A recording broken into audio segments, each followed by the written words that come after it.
refugee camps while new male so-called relatives move in with their families. Unlucky Uyghurs, if found with the Quran or the wrong smartphone app, are thrown in mass detention centers. Torture, rape, forced sterilization, forced abortion, forced IUD insertion, the largest birth rate drop in UN records. A twisted new form of genocide. Today, the party monopolizes truth. The CCP employs millions of censors. Even the Bible is rewritten. Speak out and risk disappearing. Whether you are a doctor warning of COVID, a billionaire tech executive, a tennis player testifying to sexual assault, or an activist campaigning for gay rights, AI-powered societal control techniques, brutally perfected in Xinjiang, roll out to broader China during the zero-COVID lockdowns. Tracking, surveillance, camps, families welded into their homes, left to burn alive in fires in the name of public health. Each of these stains on human history was perpetrated by the same paranoid, thuggish, genocidal organization, the Chinese Communist Party. One brave protester stands alone on a bridge in Beijing and gives voice to the country's frustrations. The authorities disappear him, but his words touch off a wildfire of protest as the people of China call for their human rights to be respected.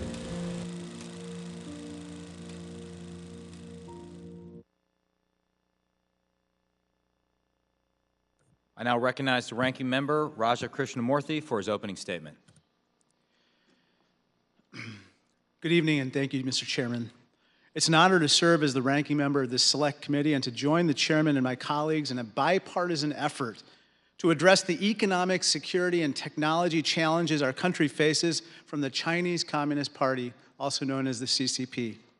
I believe three overarching themes will underpin our success as a committee.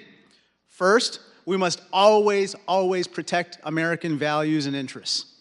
Second, at our best, this committee can help us as Americans to up our game as a people. For example, through investments in technologies of the future, workforce improvement, and by fixing weaknesses in our economy, such as in our supply chains and even our legal immigration system. Third, we must practice bipartisanship and avoid anti-Chinese or Asian stereotyping at all costs. We must recognize that the CCP wants us to be fractious, partisan, and prejudiced. In fact, the CCP hopes for it. But what they don't get is that the diversity of our viewpoints and backgrounds is not a bug in America's operating system. It is our defining feature and strength. As Nancy Pelosi, for whom this room is named, has said, our diversity is our strength and our unity is our power. Our unity of purpose, our unity in action, and our unity as Americans. We must summon that unity if we're to safeguard our values and our economic way of life going forward. Over the last 3 decades, both Democrats and Republicans underestimated the CCP and assumed that trade and investment would inevitably lead to democracy and greater security in the Indo-Pacific region, including in the PRC.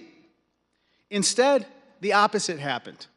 As China's economy has grown more than tenfold since gaining access to U.S. and world markets, the CCP has, among other things, strengthened its authoritarian control at home, including engaging in a genocide of the Uyghur people.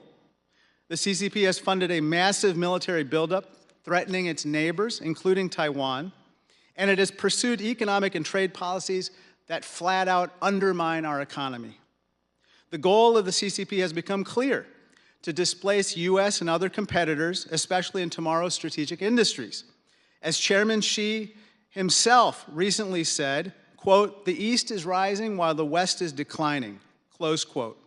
And by 2049, a mere 25 years away, which would mark the 100th anniversary of the birth of the People's Republic of China, Chairman Xi wants to ensure that China, quote, "leads the world in terms of strength, national composite strength, and international influence."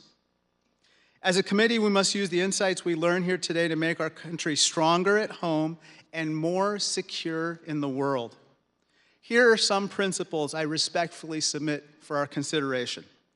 First, we must continue to invest in high technology sectors of the future and boost U.S. manufacturing. The CHIPS and Science Act and the bipartisan infrastructure law were a strong start, but more work needs to be done. Second, we must deter aggression by the CCP. We do not want a war with the PRC, not a Cold War, not a hot war. We don't want a clash of civilizations, but we seek a durable peace, and that is why we have to deter aggression. Last August, I joined Speaker Pelosi and my colleagues in visiting Taipei to show support for the people of Taiwan.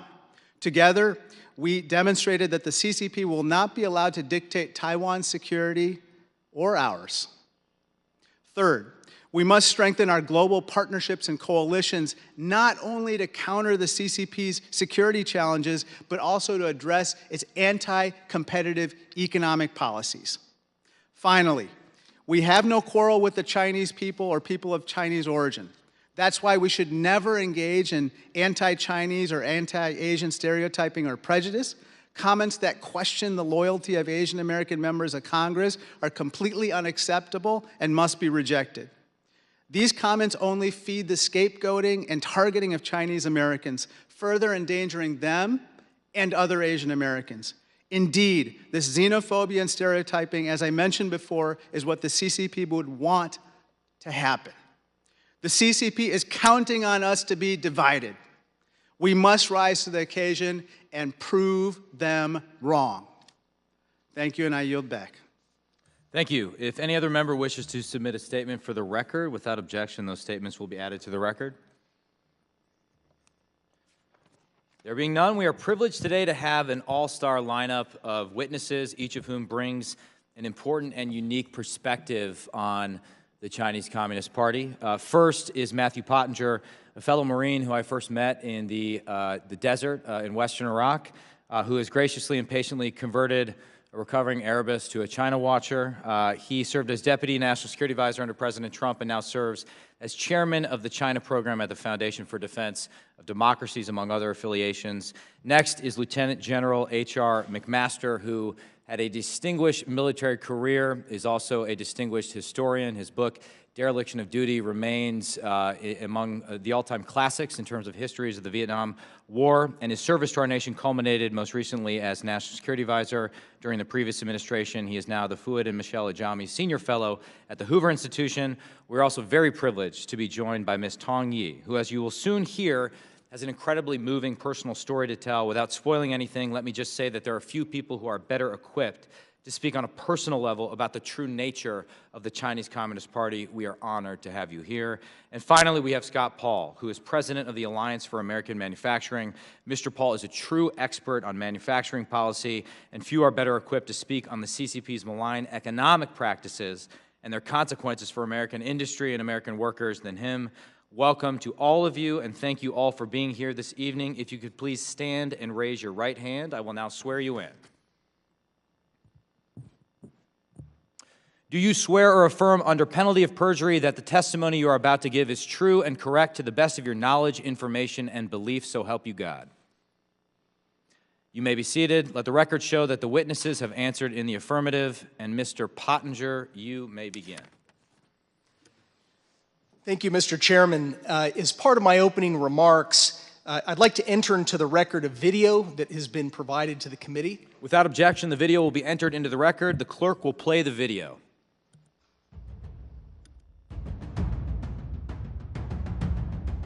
It is hard to let go of the myth we hold about China's rulers and their intentions. Sometimes it helps to listen to China's leaders in their own words. Myth number 1. The Chinese Communist Party is communist in name only. 我志愿加入中国共产党。我志愿加入中国共产党。保守党的秘密。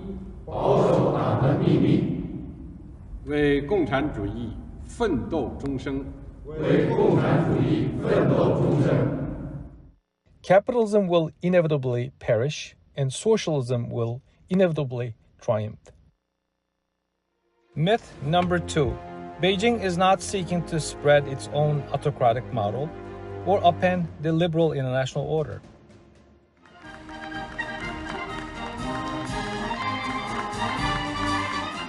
同志们，今天我们纪念马克思，是为了向人类历史上最伟大的思想家致敬。马克思主义不是书斋里的学问，而是为了改变人民历史命运而创立的。坚守共产党人的理想信念，像马克思那样为共产主义奋斗终身。All mankind needs a new order that surpasses and supplants the balance of power. A new world order is now under construction that will surpass and supplant the Westphalian system. Myth number 3. Beijing is not pursuing a zero-sum competition with democracies or new Cold War. 中国式现代化打破了现代化等于西方化的迷思，展现了现代化的另一幅图景，拓展了发展中国家走向现代化的路径选择，为人类对更好社会制度的探索提供了中国方案。Xi Jinping has emphasized that our state's ideology and social system are fundamentally incompatible with the West. She has said this determines that our struggle and contest with Western countries is irreconcilable, so it will inevitably be long, complicated, sometimes even very sharp. To use war as means to protect our core national interests is not in contradiction with the path of peaceful development. Moreover, it is a manifestation of the Marxist view of warfare. 中国人民也绝不允许任何外来势力欺负、压迫、奴役我们。谁妄想这样干，必将在14多亿中国人民用血肉铸成的钢铁长城面前碰得头破血流。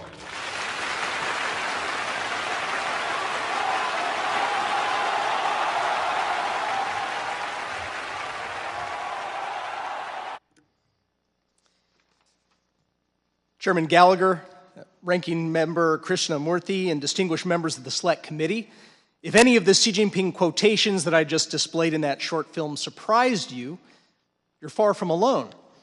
And that's because China's communist leaders are masters at disguising their true intentions. Those quotes you heard, some of them from previously secret speeches and from military textbooks, are just a few reflections of what China's communist leaders really think.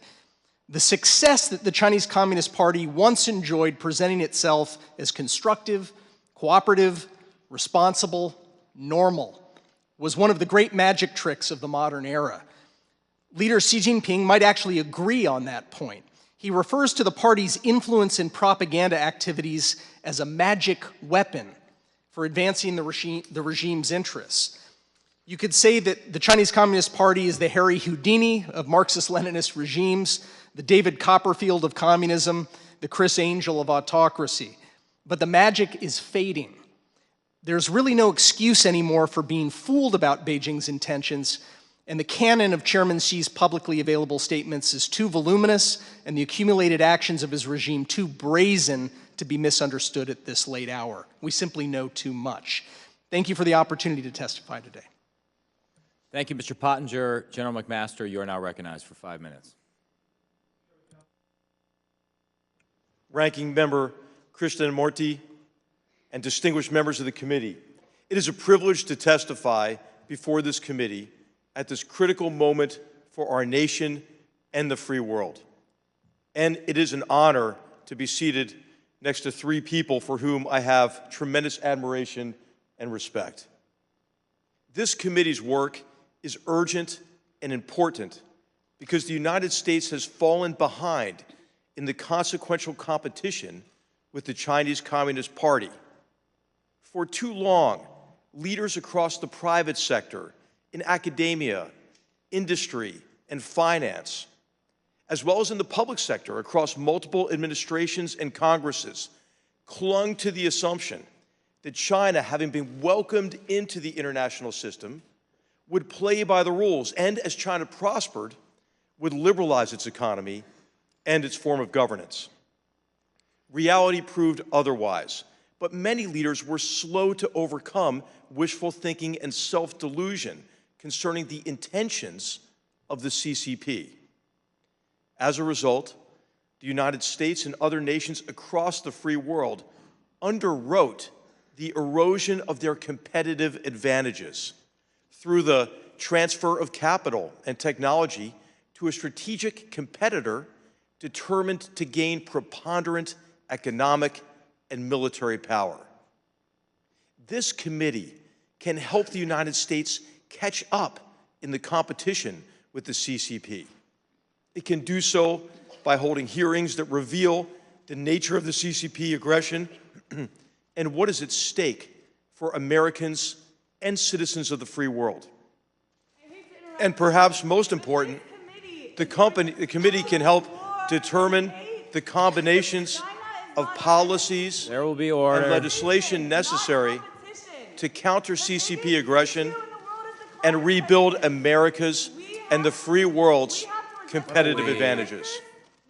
General McMaster, why don't you pause for a second? You'll be given additional time, and we'll take care of this. Surrounding China with more than the Philippines, the people of Guam and Hawaii, their people, their land, their water, and poison. Peace, collaboration, not competition.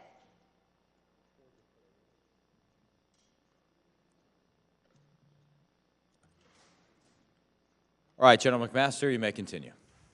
Thank you. This committee, as I was saying, can help the United States. It's about saber rattling. It's not about peace. We need cooperation. Your sign is upside down. It's the biggest threat to this country and the world. We need to address that with China.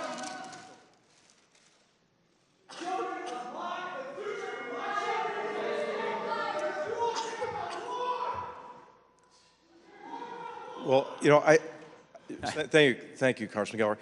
I think these eruptions are indicative of really the effect that the United Front Work Department has had, and maybe we can talk more about that during the course of the hearing.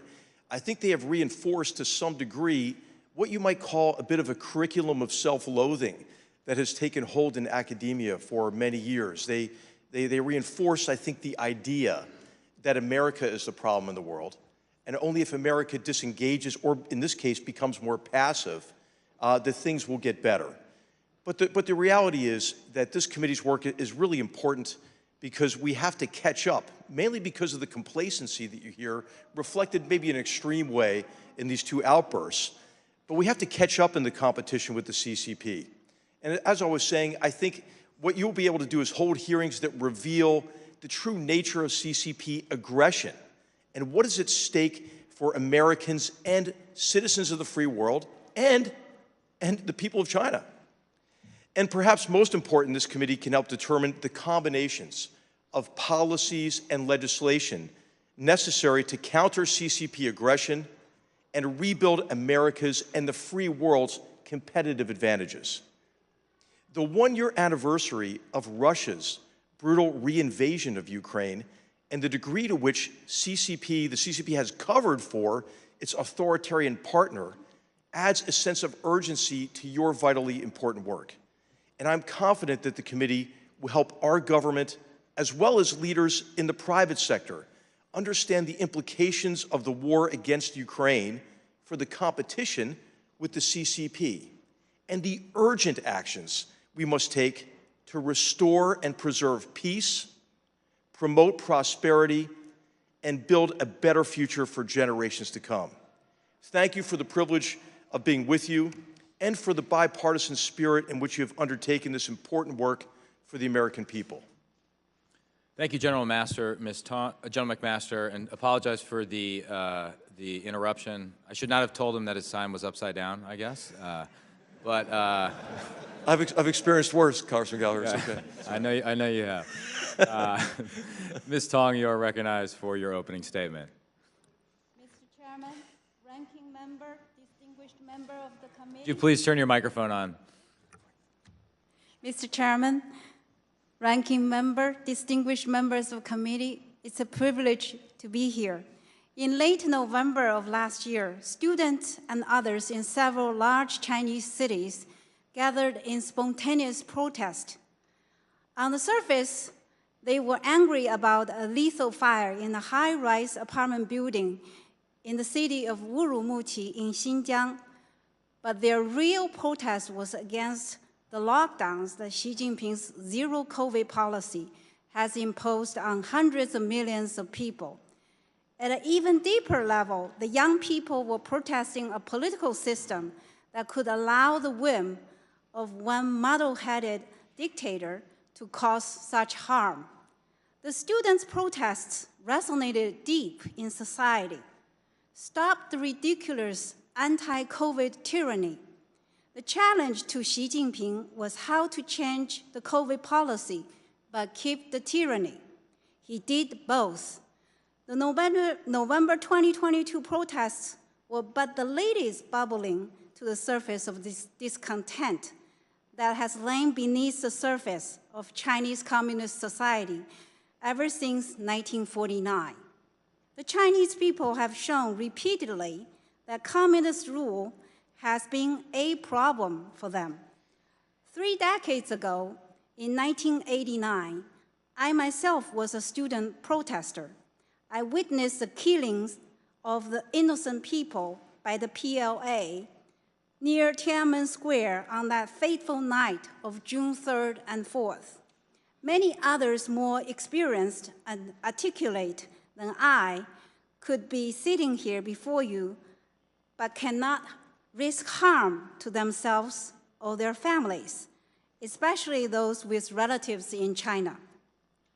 I stayed active in pro-democracy work and in 1993 began assisting and interpreting for Wei Jingsheng, a leading dissident who had been released as part of the CCP's bid for the 2000 Summer Olympic Games.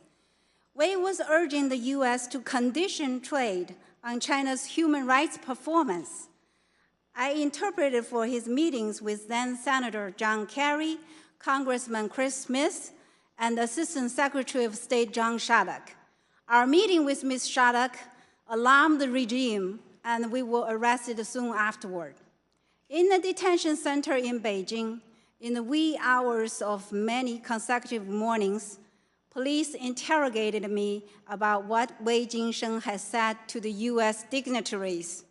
They were truly afraid that the U.S. might listen to Wei. You can imagine my disappointment when I heard on a loudspeaker inside my detention cell that President Clinton had decided to de-link the issues of human rights and trade.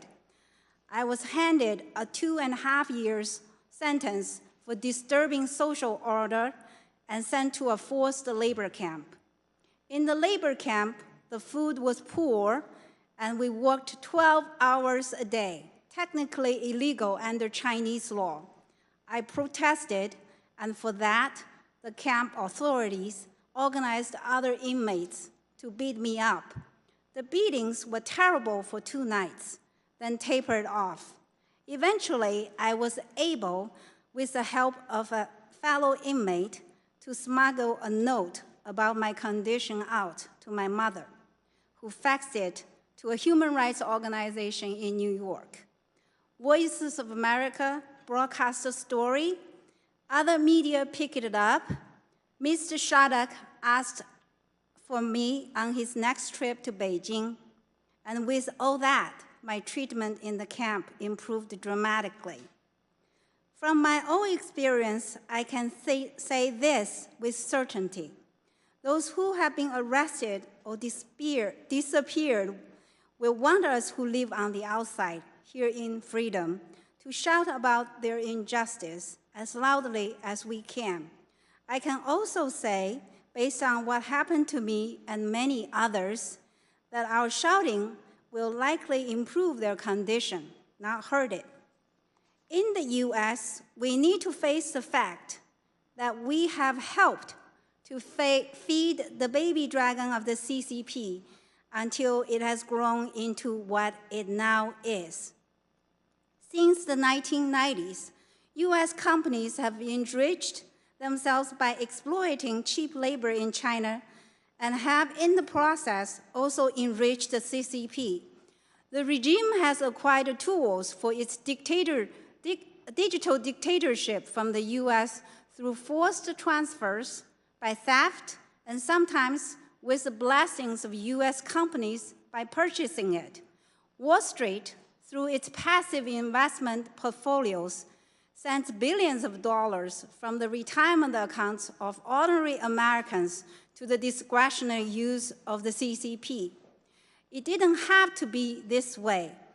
After the June 4th massacre in 1989, George H.W. Bush did not have to undermine Western sanctions on Beijing by secretly sending emissaries to assure Deng Xiaoping that nothing important had happened. In 1994, Bill Clinton did not have to sell out human rights to business interests by abruptly delinking the two. In 2001, the U.S. did not have to give the CCP the undeserved and later cynically abused boon of WTO membership.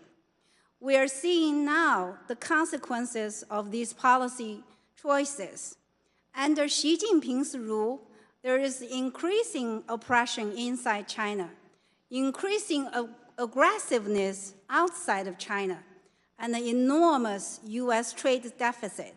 I am a proud immigrant citizen of the U.S., and I want my country to do better. Thanks for having me. Thank you very much, Ms. Tong. Mr. Paul, you are now recognized for your opening statement. Thank you, Mr. Chairman, Mr. Ranking Member, members of the committee, and fellow witnesses. I appreciate the opportunity to testify. I think it's worth bear saying that those protesters have a right to an unlimited amount of free speech in the United States and to petition their government for the redress of grievances. They'd have no such right in China. It wouldn't be broadcast. Their voices would be silenced, perhaps permanently. The economic policies of the Chinese Communist Party represent a clear and present danger to the American worker, our innovation base, and our national security. For decades, the CCP has telegraphed its intentions with 5-year plans, the Made in China 2025 program, military-civil fusion, and the Belt and Road Initiative. Its goals to dominate key industries, set global standards, seek opportunity from crisis, and weaken competitors. The CCP has attracted American investment to do this, and I now ask consent to play a video. U.S. big company investment in China grew tenfold in 2 decades, $1.3 trillion in total. Their R&D in China grew at nearly 3 times the domestic rate. Cheating is a core tenet of CCP ambition, stealing intellectual property, cyber hacking, piracy. The cost, tens of thousands of factory closures in America, $600 billion in IP losses alone. The CCP also created an impossibly cheap China price that masks the true cost of production. It made China the world's factory floor, trillions in subsidies, currency manipulation, exploiting workers and the environment, even using forced labor, lax safety standards that harmed our consumers. I ask consent to roll the next graphic. Overproducing at state-owned zombie factories that just wouldn't die, and roiling global markets. The CCP demands the complicity of global businesses operating in China, and these firms have conformed. Big tech, Hollywood, sports leagues, retail legends all say the right things in America, but are silent in China, bending the knee to the CCP. Meanwhile, Chinese firms must support the military ambitions of the People's Liberation Army through the CCP's fusion strategy. No business is untainted. While CCP policies have been destructive, our own policies in some cases have made matters worse. Bringing China into the World Trade System in 2000 seemed like a slam dunk, but instead became a spectacular failure of conventional wisdom and elite opinion. And after writing a blank check to Beijing, we turned a blind eye to its cheating, time and time again, accepting empty promises to reform with no real consequences. Governors sought out Chinese firms for projects that cost American jobs.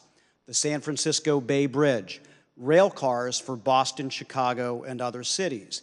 Even the Alexander Hamilton Bridge in New York City, named for the father of American manufacturing policy. Meanwhile, taxpayer-financed federal research was handed to China. One example, a breakthrough battery was invented at a U.S. national lab, but made in China.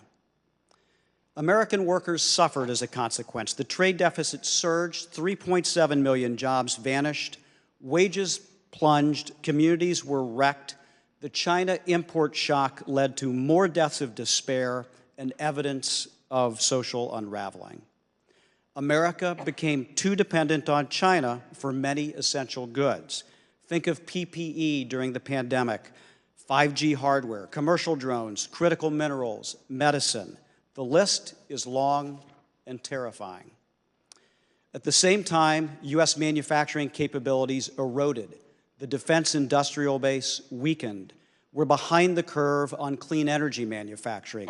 We couldn't make enough semiconductor chips, which broke supply chains. It doesn't have to be this way, and thankfully, U.S. policy has started to shift. Here's what we should do next. Build on the highly effective semiconductor technology export restrictions, vigorously enforce the new law called UFLPA that bans forced labor imports, sharpen trade tools, pass the bipartisan Leveling the Playing Field Act 2.0, taking trade actions to accelerate the return of key supply chains, reform the de minimis policy that gives Chinese shopping apps such as Temu and Shein, as well as Amazon, a way to evade inspections and tariffs. Screen the outbound investments of U.S. companies in China and tighten up oversight of Chinese investments in the U.S., particularly in critical sectors. Expand the law that now bans Chinese firms from federal transit contracts to all other public investment streams. We must also build on the CHIPS Act, infrastructure law, and energy investments to reduce our dependency on China. Finally, we should suspend or revoke normalized trade relations with China. The CCP certainly doesn't deserve the same trade status as our allies and reciprocal partners. In closing, our hubris and neglect aided Beijing's ambitions, weakened our capabilities, and hollowed out our middle class. But a brighter future for American manufacturing is possible, even in the wake of the CCP's destructive policies. Factories are rebounding, and it's not accidental. It's a result of public policies and pressure on corporations to rethink their supply chains. But there's more to do. We have a long list of vulnerabilities, starting with medicine ingredients, critical minerals, machine tools, and microelectronics, and the CCP isn't slowing down. While conflict with China isn't inevitable, fierce economic competition is.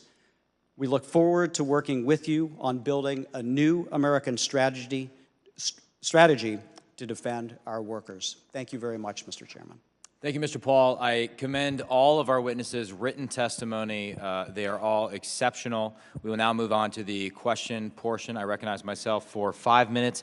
Mr. Pottinger, few issues have received as much bipartisan attention recently as TikTok. Could you elaborate on your concerns, both in terms of potential espionage, control over the algorithm, as well as potential precedent a mitigation agreement could set when it comes to TikTok and other CCP-directed technology companies operating in the United States?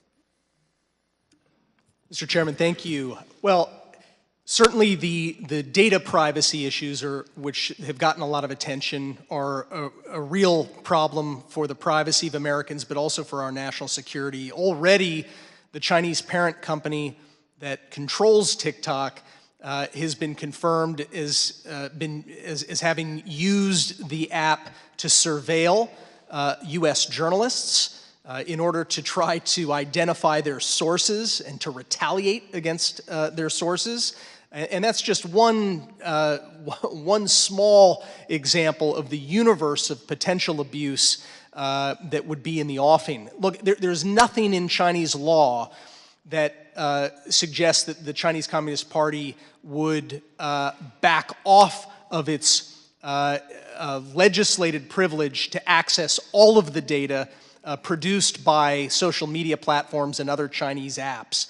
I simply don't think that it's possible to mitigate in a credible way against that threat. But the bigger coup for the Chinese Communist Party, if TikTok is permitted to continue operating in the United States, and if WeChat and other Chinese platforms are allowed to continue to operate, is that it gives the Chinese Communist Party the ability to manipulate our social discourse, the news, to censor and suppress or to amplify what tens of millions of Americans see and read and experience and hear through their social media app.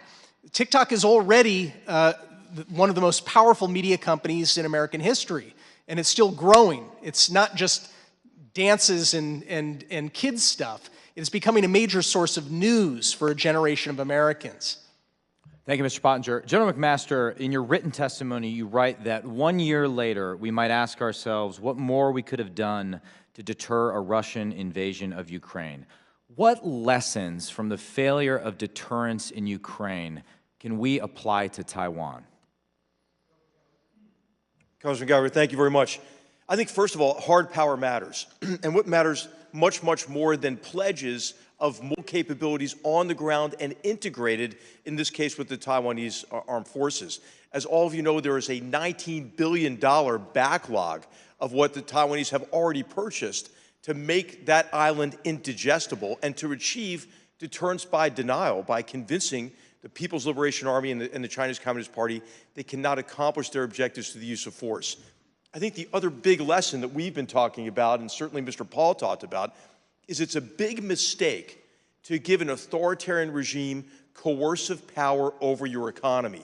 Germany learned that the hard way in the energy sector, and Europe did broadly in connection with the Kremlin and Russia. But there are all sorts of supply chain vulnerabilities associated with batteries, magnets, certain minerals, and the upstream processes of producing those minerals, and many of the equipment and hardware and upstream components that are critical to the energy transition, for example. So we could be creating a form of energy dependency on the Chinese Communist Party, for example. And then finally, I think what's really important is the need for us to recognize that we have to build our defense capabilities. The assumptions that have underpinned defense planning for a long time have been that we can do one thing at a time.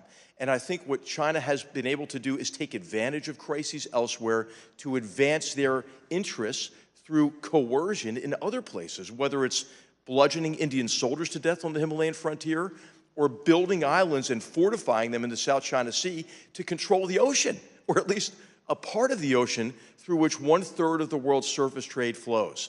So I think there are really clear lessons from Russia's reinvasion of Ukraine, but I think lesson maybe number one that is above all of these is urgency, that we have to, I think, act with a real sense of urgency. Thank you, General McMaster. I don't have time for another question. I'll use what time remains to explain how I feel about the 5-minute rule on this committee.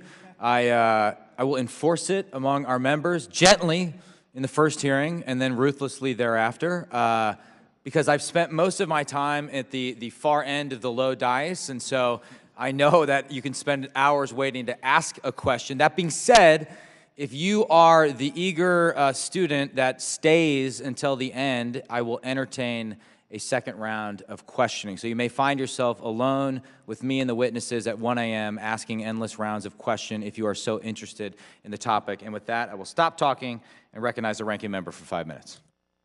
Thank you, Mr. Chair. Can you please put up the slide with the graphic? Mr. Paul, I wanted to just bring your attention to this particular graphic. It's titled Manufacturing Employment and the U.S. Trade Deficit with PRC from 1973 to 2015. You see two lines on that graph, right? The top line actually tracks manufacturing employment over time between 73 and 2015. It starts out at roughly 18.8 or 19 million American jobs in manufacturing, and it goes all the way down to about 12.4 million jobs in 2015. You see that, right? Absolutely, yes, sir. And at the same time, we see the trade deficit. It starts out at 0 in 1973 because that's when we really began trading with the People's Republic of China after a long embargo before that. But then it gradually rises until we reach about $367 billion in trade deficit, meaning they're selling $367 billion more in stuff than we are selling to them, right? Correct. And you see that it's gradually increasing in the 1980s, the 1990s, and then all of a sudden in 2000, an event happens, at which point, all of a sudden, manufacturing employment falls off a cliff, and the trade deficit rises dramatically upward. Talk to us about what happened in 2000. Yeah, thank you for the question. It's a product of some of the features that I mentioned in my testimony. First of all, U.S. policy liberalized trade with China through the grant of PNTR, which reduced tariffs to virtually 0. We opened up investment into China with that guarantee, and as I mentioned, we saw $1.3 trillion of foreign direct investment in China by U.S. companies over that period of time. Put simply, it displaced American workers. What we were once producing here was now being produced in China, and I'm certain that you and your colleagues saw that reflected in your communities. There were factories all over the place that once stood but are now gone. And these went up the value chain. At the beginning, it was T-shirts, it was blue jeans, but 1/3 of our trade deficit with China is in advanced technology products. That's like nuclear technology, biohealth, sophisticated metals. So it is not simply an equation that we're getting cheap T-shirts in exchange for this liberalization. We've had an enormous crisis here for manufacturing. Thank you, Mr. Paul. I want to turn my attention to Mr. Pottinger for a second. So, Center for Strategic and International Studies, CSIS, recently developed a war game simulation for Taiwan, an invasion of Taiwan by the CCP today. And they found that in roughly 24 out of 24 times they ran the simulation, the CCP would fail to successfully invade Taiwan today, and that gaps exist in their capabilities to do what Chairman Xi Jinping has commanded the PLA, the People's Liberation Army, to be able to do by 2027. Can you talk about what some of those gaps are today that Chairman Xi Jinping is trying to address on his side? Congressman, the PLA, the People's Liberation Army, has been receiving massive amounts of investment that increase by double digits in many years, precisely to try to fill gaps that they would need to fill in order to successfully invade Taiwan. And that's really what we should be working to prevent, is an invasion. It includes things like amphibious lift, more ships that can carry tanks and equipment. It includes more missiles to add already to the thousands of missiles that are pointed at Taiwan. That's very scary because those missiles would cause enormous devastation, but countries rarely submit to airstrikes alone. And so there are other things that they need to do to get people, soldiers on the ground and equipment there. Helicopter lift is another key area, but then also the capabilities that are designed to threaten the United States, to keep us out of the fight long enough for Xi Jinping to make it a fait accompli. Let me ask you something. In your testimony, you actually quote Chairman Xi in his speech that he gave in November 2021, where he praised Mao Zedong for a preemptive strike on General Douglas MacArthur in 1950. He said, "With one punch, 100 punches will be avoided." Could you envision a scenario of a preemptive attack on America? It's possible. We know that the PLA is training for the likelihood that the U.S. would be part of the fight, and that raises the escalatory pressure on China to try to eliminate U.S. capabilities right there in the Western Pacific to buy them time. One of the other quotes, because Xi Jinping has been, as you mentioned, telling the Chinese Communist Party to study the Korean War, which they call the war to resist America. He's also said that we in China, quoting Mao Zedong, he says that we should be willing to ruin our own country internally in order to rebuild it anew. So those are the kinds of quotes that don't give me, great sleep at night. Thank you. Gentleman's time has expired. Mr. Whitman is recognized for 5 minutes. Well, thank you, Mr. Chairman. I'd like to thank our witnesses tonight. And let's begin by, as a committee and as a nation, making one thing clear to everyone around the world. The Chinese Communist Party is a threat to the United States. It is the threat of our lifetime. The CCP actively undermines the U.S. and our world economy. It also attempts to use the principles of our republic against us. Beijing is intent on building a military that not only threatens the world in the Indo-Pacific, but across the globe. Beijing also has no problem in exploiting our financial systems against us. It also illegally seizes natural resources, both here in the United States and with our friends around the world. And insidiously, it attempts to shape the thoughts, the ideas, and the viewpoints of our children through their use of media. And there are many other elements that we can talk about there.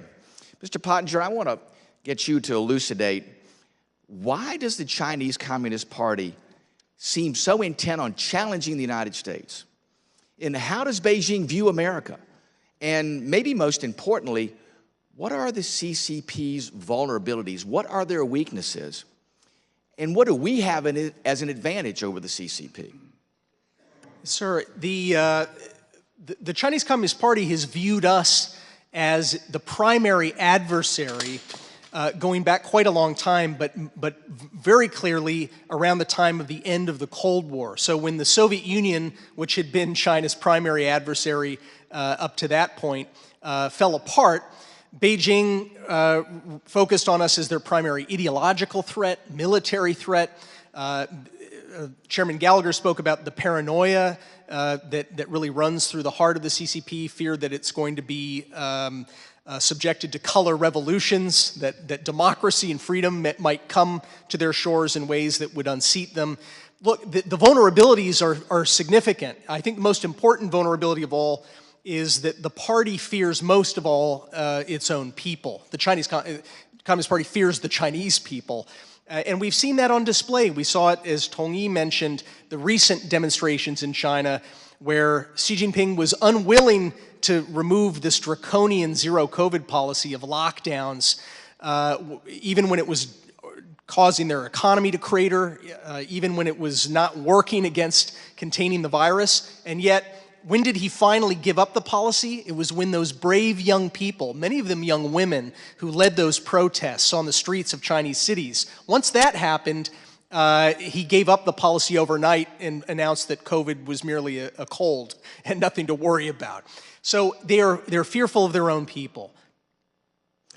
Very good, thank you. General McMaster, we've heard our military leaders over the past 5 years define what they believe the growing threat is of China. We've heard the Davidson window, and now most recently we've heard too, maybe within the next year or two is the window that the Chinese would look to try to take Taiwan. First of all, what would be the cost of that conflict for the United States and others around the world? And we know too that a conflict there would be of a scale that I don't think anybody in this nation realizes. It would be of the scale even greater than, I think, World War II because of the massive amount of power between those two nations. Can you also tell us what would be the cost if we failed to deter the CCP? Thank you for that question. We are in a difficult position because we have been underinvested in modernization for quite a long amount of time. What has happened is the People's Liberation Army studied us. Yeah. And instead of trying to recreate some of our exquisite capabilities, they developed countermeasures. tiered and layered air defense, offensive cyber capabilities, counter-satellite capabilities, long-range precision fires. And so what they have done is try to figure out how to take apart what they saw as our differential advantages. We need now, and we've needed for some time, investments in countermeasures to those countermeasures, but we haven't been able to pull it off. We also have problems in capacity at the same time. So I think what Xi Jinping sees is a fleeting window of opportunity, an opportunity to move while he perceives weakness in the United States. It's worth going back and reading the joint statement between Xi Jinping and Vladimir Putin on the eve of the Beijing Olympics. The message is, hey, the United States, West, free world, you're over. It's a time for a new era of international relations, and we're in charge now. The other factors that I think add impetus to this is really the sense that the frailties in the Chinese economy that they have incurred in their race to surpass us are really beginning to show cracks in the Chinese system. What better way to divert the disappointments of the Chinese people than through jingoistic nationalist sentiment focused largely on Taiwan? There's a Taiwanese election in 2024. It's not going to be good, I think, from the view of Xi Jinping. And then our own election, which we tend to be sometimes fractious during an election, I think he may perceive weakness. If we think of deterrence as capability times will, our capabilities are not where they should be and capacity, and their perception, which I don't think is right, but the party's perception of our will, I think, makes it a dangerous period. Thank you, Mr. Chairman. I yield back. Ms. Castor is recognized for 5 minutes. Thank you, Mr. Chairman. Ms. Tong Yi, thank you very much for being here. Thank you for your bravery, for your defense of human rights, freedom, and democratic values. At the outset of our committee work, what do we as Americans need to understand about Chinese culture, ideology, traditions to help us think about how we strategically compete with the CCP? I think Chinese people fundamentally are not different from the American people. They all want more freedoms in all aspects of their lives. And the most recent white paper protests showed that desire for living a normal, free life in China. But because of the draconian zero COVID policy that deprived them of their most basic freedom, such as even get sick at their home and be forced into a quarantine center. So the young people rose up. From the tradition, I wouldn't say, the traditional Chinese would just obey the authority. Look at what Taiwan has showcased us, that the traditional Chinese values, they keep that very well, but they also live in a very vibrant democracy. So Taiwan's example is actually the sword for the CCP. That's why the main reason why they would like to take Taiwan over, to say that the Chinese people only deserve dictatorship, but it's not true. Since 1949, there are multiple movements, freedom movements, such as the Democracy War Movement in 1978, Tiananmen Movement in 1989, and the Hong Kong people's demonstrations in a mass scale in recent years, and also these most recent protests that showcase that Chinese people just have the same values and principles like other Western people. Thank you. Mr. Pottinger, under President Xi, the Chinese Communist Party has vastly expanded digital surveillance of the Chinese people. The Chinese people are unable to do anything without the CCP being aware, and I understand that they aim to use all that personal data collected on individuals as a method of social control. I believe Ms. Tong Yi said it's something like a digital dictatorship. If this Orwellian state of affairs is not bad enough, the CCP has dramatically increased the export of surveillance technology abroad. companies like Huawei, Beidou, WeChat, and others work on behalf of the CCP to route surveillance technology across the globe. Sometimes it's called safe or smart city systems, but in reality, these are tools for authoritarian governments to surveil citizens and repress human rights. But it gets worse. So these companies can gain access to any data these systems collect and hand it over to the Chinese state security. What's your view on this? We're going to need to develop strategies going forward and policies. What is your view, and how bad is it?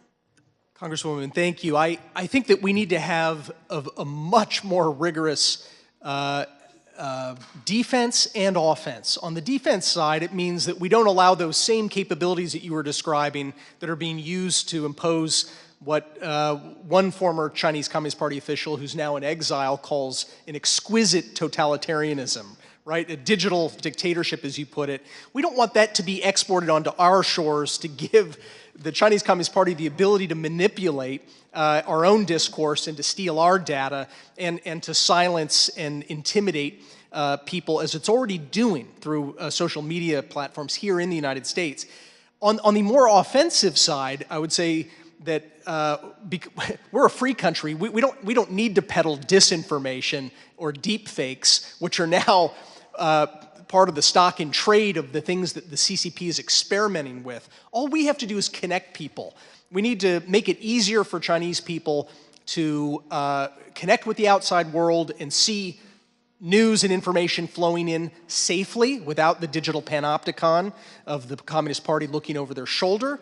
And we need to make it easier for them to communicate with one another. I don't think we've tried very hard. So this thing that looks so formidable, I think, is actually made of paper mache.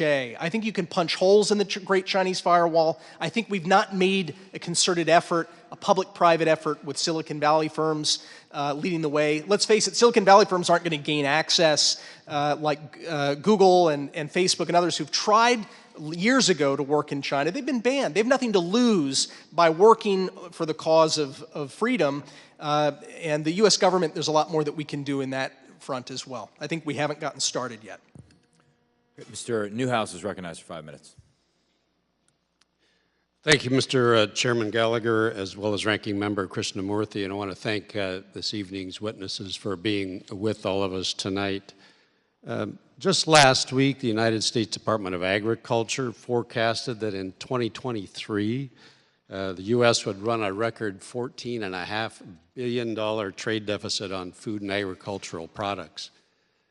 China will remain and has been one of our most significant markets for U.S. agricultural products. However, similar to what we heard from Mr. Paul in his testimony, China has and will continue to treat our American farmers and ranchers unfairly with significant tariffs as well as non-tariff trade barriers. The bottom line is China does not play by the global rules on trade. You might already know this, but entities associated with the PRC as well as the CCP have made and continue to make investments in U.S. agricultural land and assets. Some of the proposed purchases are in close proximity to national security assets. And obviously this is not a good trend for U.S. agriculture. And as I've always said, that food security is literally national security, which could not be more true today than at any point in history. So my question I'll direct to General McMaster first. How concerned are you by the CCP-backed purchases of American agricultural land and those potential purchases near strategic sites such as military installations or critical infrastructure? And then a second part of my question, I don't know if you were involved with CFIUS decisions in your previous role as National Security Advisor, but do you think that CFIUS has the statutory authority to block and should block land purchases by the CCP on national security grounds? Thank you for that. Thank you for that question. I think I'm very concerned about that, about the purchase of lands and buildings next to sensitive sites. It's extraordinary the degree to which the Chinese Communist Party has pursued a massive campaign of espionage. That's one facet of it. The other aspect, I think, that what you're getting at as well is the dependency on Chinese investment, which then gives them really coercive power. I describe in my written testimony the 3 C's of co-option, coercion, and concealment. Co-opt by trying to build dependencies from U.S. agriculture on the Chinese market. And then, hey, once you're in, then to use that for coercive purposes. The commercial aspect of this is often tied to the United Front Work Department, an arm of the Ministry of State Security, which forms organizations that look innocuous, that promote U.S.-China dialogue and economic discourse in the area of agriculture, in particular in the American heartland. But those are organizations that are designed to advance the PRC's agenda. And then, co-option, coercion, and then to conceal all of this as just normal business practices. So I think you're quite right to be concerned about this, Congressman Newhouse, and I think what you're doing, what the committee's doing to pull the curtain back and shine the light on this behavior, I think is the most important first step. I appreciate that. Ms. Tong, in the time that I have remaining, and thank you very much for your moving testimony, someone who has lived through a repressive regime in China. In your written testimony, you touch on the courageous individuals in China who participated in the white paper protests just last fall. Could you talk a little bit about what was both similar and different in these protests compared to maybe previous dissident movements in China?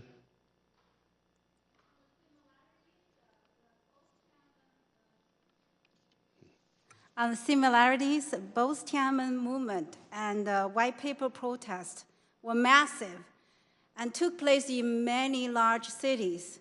In both cases, young protesters very, very idealistic and felt it's my duty to stand up for more rights and against the totalitarian regime. On differences, the Tiananmen movement lasted for more than 50 days, and the white paper movement just lasted a few days, a couple of days. And the difference is due to the CCP's enhanced surveillance capabilities today and its vastly greater police manpower. The number of the white paper protests was smaller than the 1989 participants. But in light of the enhanced surveillance capacity by CCP, their individual courage, I would say, was greater than the Tiananmen generation. And for the cases that came to light, more women were detained this time than men, it seems. And it is the first time in China. I also want to state this point. Recently, the Chinese government announced it has won a victory over COVID. In fact, the victory should belong to these white paper protesters, whose #1 demand was to get rid of the zero COVID policy. So they achieved the result, while the Tiananmen student movement did not. Now the CCP is trying very hard on the internet and on social medias to erase people's memories about their draconian zero COVID policies and measures. If this is not what the white paper protest victory, what should we call it? Well, thank you. Thank you very much, and I appreciate all of you being here and helping educate us and the American people the challenges that we face from the Communist Chinese Party. Mr. Chairman, I yield back. Mr. Carson is recognized for 5 minutes. Thank you, Chairman. Thank you, Ranking Member. And this question is for everyone. How do you recommend we ensure the new law imposing limits on importing goods produced using forced labor in China, specifically the Uyghur minority? Is there anything we should be focusing on to ensure that this law is having the desired effect? Mr. Carson, I'd be happy to take a crack at that. Thank you for the question. The Uyghur Forced Labor Prevention Act was, I think, a tremendous example of the bipartisan concern. It passed nearly unanimously, had the support of the administration, obviously. Implementation is the key here, and importers are fighting against it every step of the way. But we've seen some results. There have been 2,300 seizures of goods that have been made, and the Customs and Border Protection continues to need to scale up its capabilities here. It is an overwhelming volume that we still see. It should expand the priority areas of concern. Right now, they include polysilicon, tomatoes, some fibers. There's evidence that has been uncovered by researchers that an alarming amount of the automotive supply chain has tentacles into Xinjiang, and most brand name original equipment manufacturers have either subcontractors there, and so metals obviously should be another area of concern. But I think from a congressional perspective, oversight is very important, and ensuring that the importers that are complaining that their goods are being seized need a different business model and shouldn't be depending on forced labor in Xinjiang, because we have to presuppose that any article made from that region is made with forced labor. There's virtually no transparency there that human rights groups have into the atrocities that are taking place. To that point, Mr. Paul, and this is my final question. In your written testimony, you emphasize the problems stemming from the erosion of U.S. manufacturing capabilities for goods such as EVs and batteries and semiconductors. In many regions, like my own, the Midwest, particularly the great Hoosier State, we have a very strong industrial base. In your opinion, what is needed to reverse this negative trend and bolster American production in these critical sectors? Thank you again for the question. As a fellow Hoosier, I can relate to your concern about manufacturing, and Indiana has a long and proud history in that, as does Wisconsin, I would quickly add, for the chairman's benefit, and many other states as well. But specifically, it takes intent. And for too long, for decades, we did not have that intent. We had a philosophy, and we also took for granted that China would play by the rules. And so there is no single policy that is going to change this, but it is going to take an all-of-government approach. We're starting to see that take place. We've seen reforms to trade policy. We've been smarter about trade enforcement actions. We've tried to invest in our manufacturing capabilities through offsetting the costs of setting up fabs in semiconductors, and the same with EVs, batteries, and also clean energy, wind, solar as well. But it is going to take that effort along with other competitiveness measures, such as making sure our infrastructure is 21st century and our workforce is prepared to compete. We have to be ready for this reshoring as well. Our trade policy can start it happening, but our competitiveness policies will finish the deal there. Chairman, I yield back. Thank you. I've been informed there's coffee in the back. We've spared no expense, given the late hour. I can't vouch for the quality of this coffee, but it has caffeine. Mr. Molinar is recognized for 5 minutes. Thank you, Mr. Chairman. Thank you, Ranking Member, for this opportunity, and I want to thank all the witnesses as well. Mr. Pottinger, good to see you again. Wanted to ask you, the opioid crisis has killed hundreds, thousands of people, some in my own district. And in your assessment, what is the role of the CCP in contributing to the fentanyl crisis here in the United States, and how should we counter that? Sir, it's good to see you again. Only a few years ago, China was shipping fentanyl directly into our markets, or into the black market, using the mail. We made progress, the U.S. made progress during the Trump administration in turning back that, and also getting China to classify fentanyl as a controlled substance. But what has now happened is that the Chinese state-owned firms and other companies governed by the party state in China are sending the precursor chemicals in mass quantities to Mexico and perhaps a few other markets, but primarily Mexico, to the drug cartels to create fentanyl that then washes into our streets and kills tens of thousands of Americans each year. The best that you could say is that the Chinese Communist Party is practicing malign neglect in allowing that business to continue. They could stop it if they wanted to, and that's been the judgment of many DEA and FBI officials, former officials.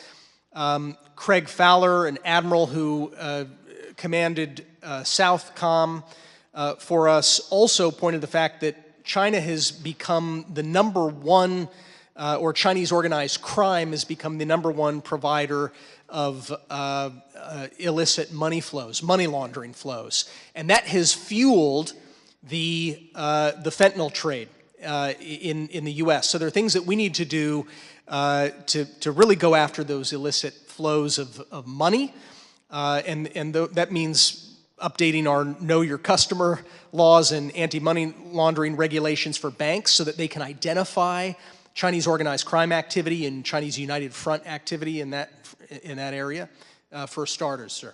Okay, thank you. You also mentioned that Xi Jinping has called for the deepening CCP control over Chinese companies.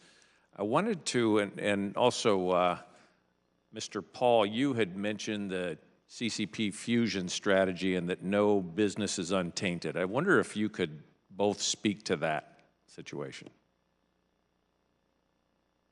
Well, one of the remarkable things that Xi Jinping has ushered in has been really the re-centralization of party control over the economy and over businesses, including private companies. And that's why we've seen the decimation of private companies in China over the past couple of years, the pushing out of the founders of dynamic companies like Alibaba, Jack Ma, who was identified as, really one of the founders of that whole sector. They've been pushed out of their companies. And Beijing has been trying to promote the idea that it's now safe again to invest in China. But in a classic example of dual messaging, we see one message being provided to foreign investors, at Davos, and at the same time, in Chinese language only side notes that are being issued by Xi Jinping, literally simultaneously, he's saying we need to double down and strengthen the party's control over economic activity. And the party now governs the major actions of these companies. They've taken what they call a golden share. So the Communist Party now owns a veto vote on the board of nominally private companies in China. Thank you. Thank you for that. I would just add that the military-civil fusion program has been in operation for 9 years. Its goal is to quickly scale up the technological capabilities of the PLA and to use commercial applications to do that. Businesses in China are under an obligation to participate in it.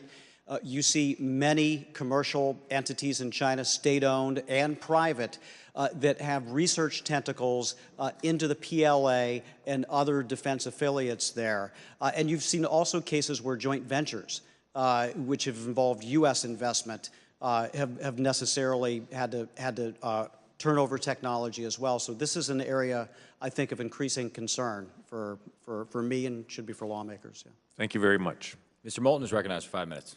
Thank you, Mr. Chairman. I want to thank our distinguished panel of witnesses for joining us here this evening.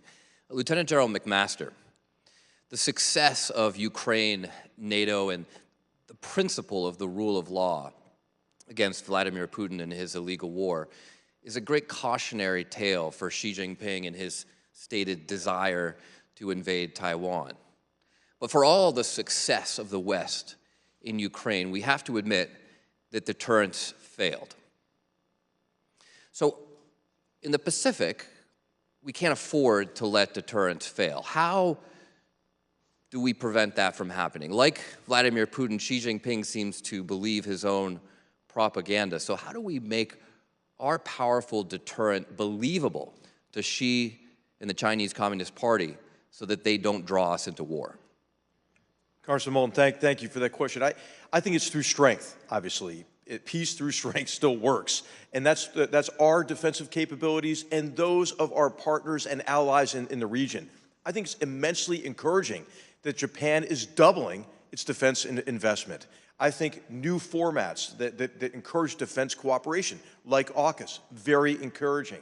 But I think we have to recognize that we are very far behind. If you remember the run-up to the re-invasion of Ukraine, many people thought, well, we just need to lay out our red lines. We just need to allay Putin's security concerns. But this is a narcissistic view of the world in which we think what we do or what we say is decisive toward achieving the favorable outcome. But both Vladimir Putin and Xi Jinping have aspirations that go far beyond those that are in reaction to us. And so, therefore, it's important for us to demonstrate the strength necessary to convince Xi Jinping, leaders in that party, and leaders in the People's Liberation Army that they cannot accomplish their objectives through the use of force. I think the modernization efforts that are ongoing are inadequate, but the direction in policy is starting to turn in the right direction. For example, some basing activity so that we can project power more readily back to the Philippines, for example. So one of our most powerful components, one of the most powerful components of our strength, as clearly demonstrated in Europe, is our partners and our partnerships. But they're not as developed in the Pacific. So you just mentioned the Philippines. What do we need to do to strengthen our allies and their partnership with us? Well, Congressman Moulton, I think, first of all, we ought to thank Xi Jinping because he's really helping us in this connection with his brazen aggression from the Himalayan frontier to the South China Sea to 1,771 violations of Taiwan's air defense identification zone just last year, many other violations oriented on Japan, on South Korea. And what you would typically hear from our friends in the Indo-Pacific region oftentimes is that, hey, don't force us to choose. Don't force us to choose between Washington and Beijing. But I think it is becoming clear to countries in the region that it's not a choice between Washington and Beijing. It's a choice between sovereignty and servitude. And I think that we see that especially in this vision for the free and open Indo-Pacific, which we owe to the late Prime Minister Abe. And I think that is building momentum. China has their one belt, one road, but we are on the side of many belts, many roads. Mr. Pottinger, what are some of Xi's vulnerabilities? Well, I think one useful statistic to keep in mind is that China is spending more on its military than the rest of Asia combined, and yet that number is still smaller than the amount of money that Xi Jinping is spending on his domestic security apparatus to surveil and oppress his own people.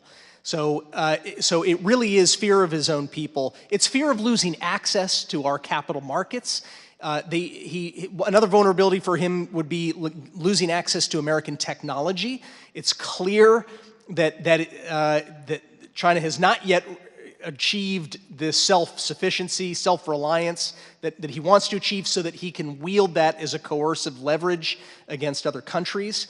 So we should not make it so easy. I mean, imagine if we were actually taking more than the baby steps that I think we've taken in the right direction and actually made the Chinese Communist Party sweat for a change, to actually have to fight to try to achieve its vision rather than serving it up on a silver platter. But more than anything else, he's fearful of his own people. If you remember when he just had a party congress where Xi Jinping awarded himself a second decade in power, he had his predecessor walked out of the proceedings and then announced, perhaps secretly at first, had arranged secretly for only loyalists to be elevated to the Politburo, the standing committee of the Politburo. So he fears people within his party too. He fears factions. He fears any kind of dissent or even constructive criticism at this point. Thank you very much. Thank you, Mr. Chairman.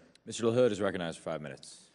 Thank you, Mr. Chairman. I want to thank the witnesses for your valuable testimony here today. I also want to thank Speaker McCarthy for creating this committee. And it's frankly long overdue that we put together a committee like this and that it's bipartisan. The CCP fears more than ever as Republicans and Democrats working together to expose the malign activities of the CCP. And what I love about our committee is its members that are serious, substantive, and conscientious members. I want to make 2 points and then ask a question. One is, over the last 2 years, I've been fortunate to serve on the Intelligence Committee. And it's become more clear to me than ever that China has a plan to replace the United States. And they're working at it every day. Replace our economy, replace us in technology, replace us when it comes to national security and the military, and diplomatically.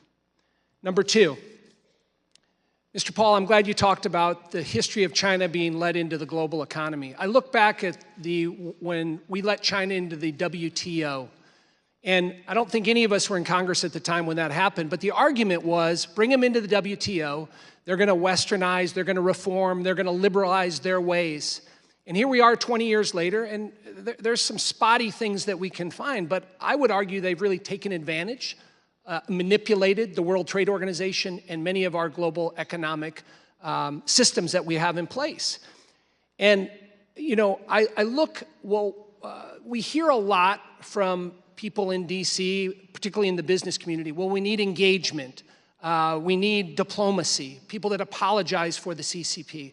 But I look at, and it's been alluded to here today, just in the last 4 years here, we've heard about, obviously in Ukraine, China siding with Putin on an unprovoked illegal invasion, right? He talked about an unbreakable bond with Putin.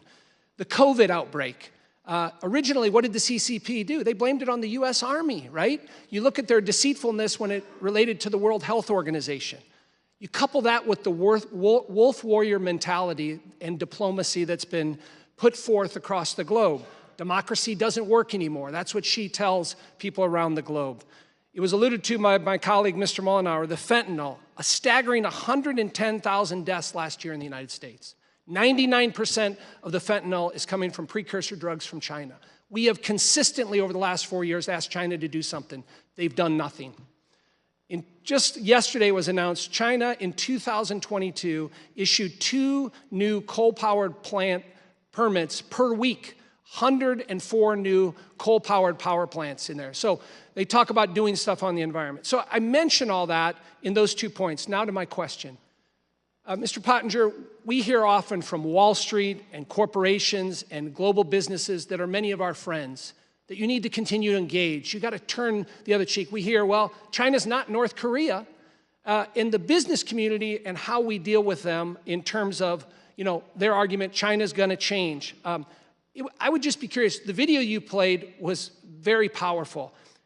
What would be your advice as we engage with corporate America that really doesn't like what we're doing up here and is scared and worried? General McMaster has a phrase, first do no harm, which I could allow him to talk about a little bit. But look, we want to keep channels open with Beijing, particularly high-level channels.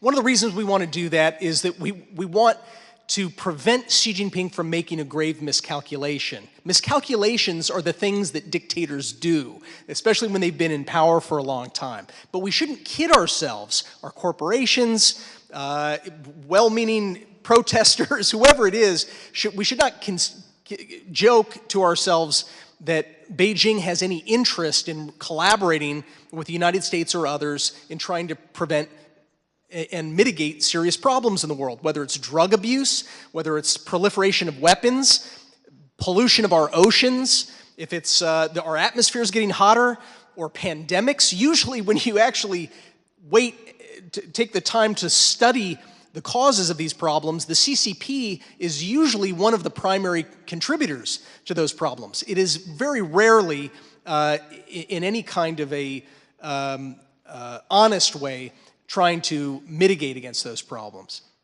General McMaster, if you could reply. Congressman, thank you. I think that you hit the nail on the head in terms of the false promises of liberalization or cooperation. And what I wrote in the statement for the record is that we do have to take almost a Hippocratic oath.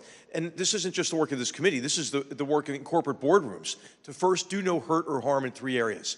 Don't give the CCP, invest in companies that will give them a differential advantage over us militarily. The second is don't compromise the long-term viability of your business and your workers' jobs in exchange for short-term profits. And the third, immensely important, I think, is don't help them perfect their technologically enabled Orwellian police state or commit genocide. I think, as we saw with Russia's reinvasion, the private sector took measures that went beyond what we had done in terms of sanctions on Vladimir Putin and on Russia. I believe that genocide, for example, should be an ESG issue in boardroom discussions across the country. Thank you. Mr. Khanna is recognized for 5 minutes. Thank you, Mr. Chairman. I want to start by saying a word about the protesters. Even though I disagree with them, I respect them. It takes guts to come into the halls of power with a dissenting view. Now, it's not just because I'm a Bob Dylan fan who told congresspeople and senators to heed the call, not block the doorways or block the halls. It's because when we listen to dissent, when we listen to people who question the very existence of the committee, we show by example exactly what makes the United States of America different than the Communist Chinese Party. And Mr. Chairman, I think you did the right thing by asking them to leave. You can't disrupt democratic meetings. But I was told they're in handcuffs outside. I hope they're not going to be arrested simply for speaking their mind. I want to now move on to Mr. Scott Paul. I thought your testimony was very telling about the mistake we made as a country for the last 40 years in basically deindustrializing the nation, saying manufacturing didn't matter. We could just have the MIT folks win the Nobel Prizes and somehow production was not relevant. Your statistics, I just want to amplify them because I had my staff look up after your testimony. We used to make 20% of the world's steel, down to 4%. China's making 57%. We used to make 37% of aluminum, down to 2%. China's at 57%. We used to make 36% of paper, down to 17%. China's at 30%. You can go industry by industry, and I commend your testimony. Here's my question. The Chinese scholar Hu Angang wrote, "The rise of China resembles that of the United States a century ago. China basically incorporated many elements of Hamilton's formula. They copied, in part, what we invented with Alexander Hamilton and the American system." You note in your testimony that China spends 1.73% of its GDP on industrial financing. We're at 0.39%. Would you agree that part of what is going to help us reindustrialize is having some government financing and government purchasing, that the government has to be a partner of the private sector in rebuilding American industry? Congressman Khanna, thank you for your observations and appreciate the question. I think there is no doubt that the government has to be a partner in this. In a perfect world, the market would work and it would settle things out. We are not in that world, as the Chinese Communist Party has demonstrated. We have a market failure, and we're starting from behind. If we can have public financing to leverage private investment, we will have more success than the Chinese Communist Party because we have more entrepreneurship, we have more opportunity, and there is not state control. There may be state financing, and this makes a difference. We have seen this with the CHIPS Act already. A small amount of money has leveraged $200 billion in private investment in the United States. I appreciate you saying that, Mr. Paul, especially as a co-author of the CHIPS Act with Haley Stevens and others, and bipartisan. I appreciate your support for that. And you point out China is putting in $150 billion. Let me just ask you this on chips. You know, I was in Taiwan. We met with Morris Chang and Ben Thompson. One of the things is TSMC is going to lead when it comes to 3mm chips. Intel may lead between 3 and 10mm chips. But when it comes to the actual chips in most of our cars, in most of our refrigerators, in most of our dishwashers, those are 28 nanometer, 50 nanometer chips. Guess where those are being built? In China. I don't want us to make the same mistake on chips where we have the leading edge chips and let every American buy made in China chips for all their consumer goods. Do you think there should be some effort at a CHIPS Act that actually is going to have the chips that are being put in most Americans' products? Congressman, I think it's essential to expand to that scope.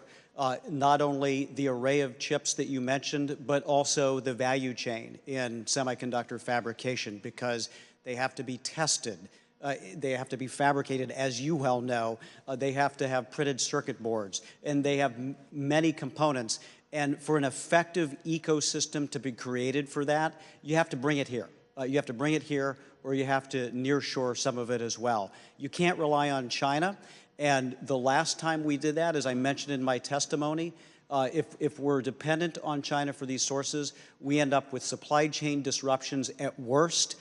We have incredible leverage against us as well in a time of crisis if there's a national security event happening. So yes, I think the scope needs to be expanded. Thank you. Thank you. We've asked the Capitol Police for clarification on what happened to the protesters. We defer to them in these matters. They have well-developed SOPs. I'm certainly not pressing charges, nor is General McMaster, so we will get you more information on that. And I appreciate, I was with you in that meeting with Morris Chang. I found it fascinating. Mr. Dunn is recognized for 5 minutes. Thank you, Mr. Chairman. I also want to thank the panelists for their excellent testimony. I believe everyone here could tell the story of how the CCP infiltrated their congressional district. And I'd like to tell of one instance that happened in Panama City, Florida. But anyone with a shipyard could be at risk for this. And what I seek to know is, are the Chinese weakening our Navy and our Coast Guard from within? In 2016, a domestic shipyard in Panama City was awarded the U.S. Coast Guard's Phase 1 contract for the first 4 of 25 offshore patrol cutters. These cutters are being completed on time and on budget, despite Hurricane Michael's Category 5 devastation to our region. And the Coast Guard has repeatedly stated that the quality of these ships is as good or better than any they have. In spite of this success, the Coast Guard went on to award the OPC Stage 2 contract to another company, Austal USA, which is the largest shipbuilding contract the United States Coast Guard has ever awarded at $3.3 billion. This is the same Austal that was awarded the contract to build the littoral combat ships for the U.S. Navy. And as has been widely reported, these ships are plagued by cracked hulls, broken equipment, and technologies that just don't work. Now, you would think the Navy would be hesitant to award another contract to a company that delivered such faulty products, but Austal was also awarded a contract to design and build the Navy's fast expeditionary ships, also a failure. Most recently, Austal was awarded the contract to build the command and control modules of the U.S. nuclear-powered submarines in the Virginia and the Columbia class. These are central to our nuclear defense triad. Now, how does this story of Austal connect to our hearing on China today? Well, it happens that Austal USA is part of Austal International, a company with close China links. In fact, they co-owned a shipyard building ships in China until December of 21. The entire time they were building ships for the U.S. Navy. It should alarm everyone here that a company like this has won multiple defense and homeland security contracts in spite of close ties to the CCP. This is a national security threat. General McMaster, with decades of combined experience of constructing ships for the U.S., you'd think you would surmise, why would both the Navy and the Coast Guard place such high-value, sensitive contracts with a shipbuilder that has such close ties to China? General, I draw your attention to the poster in front of me. This published report states a new frigate design being built for China's PLA Navy bears a striking resemblance to the U.S. Navy's littoral combat ship. General, will you speak to the threat of proprietary information, national security information, being acquired by the Chinese government, given the close connection between Austal and the CCP?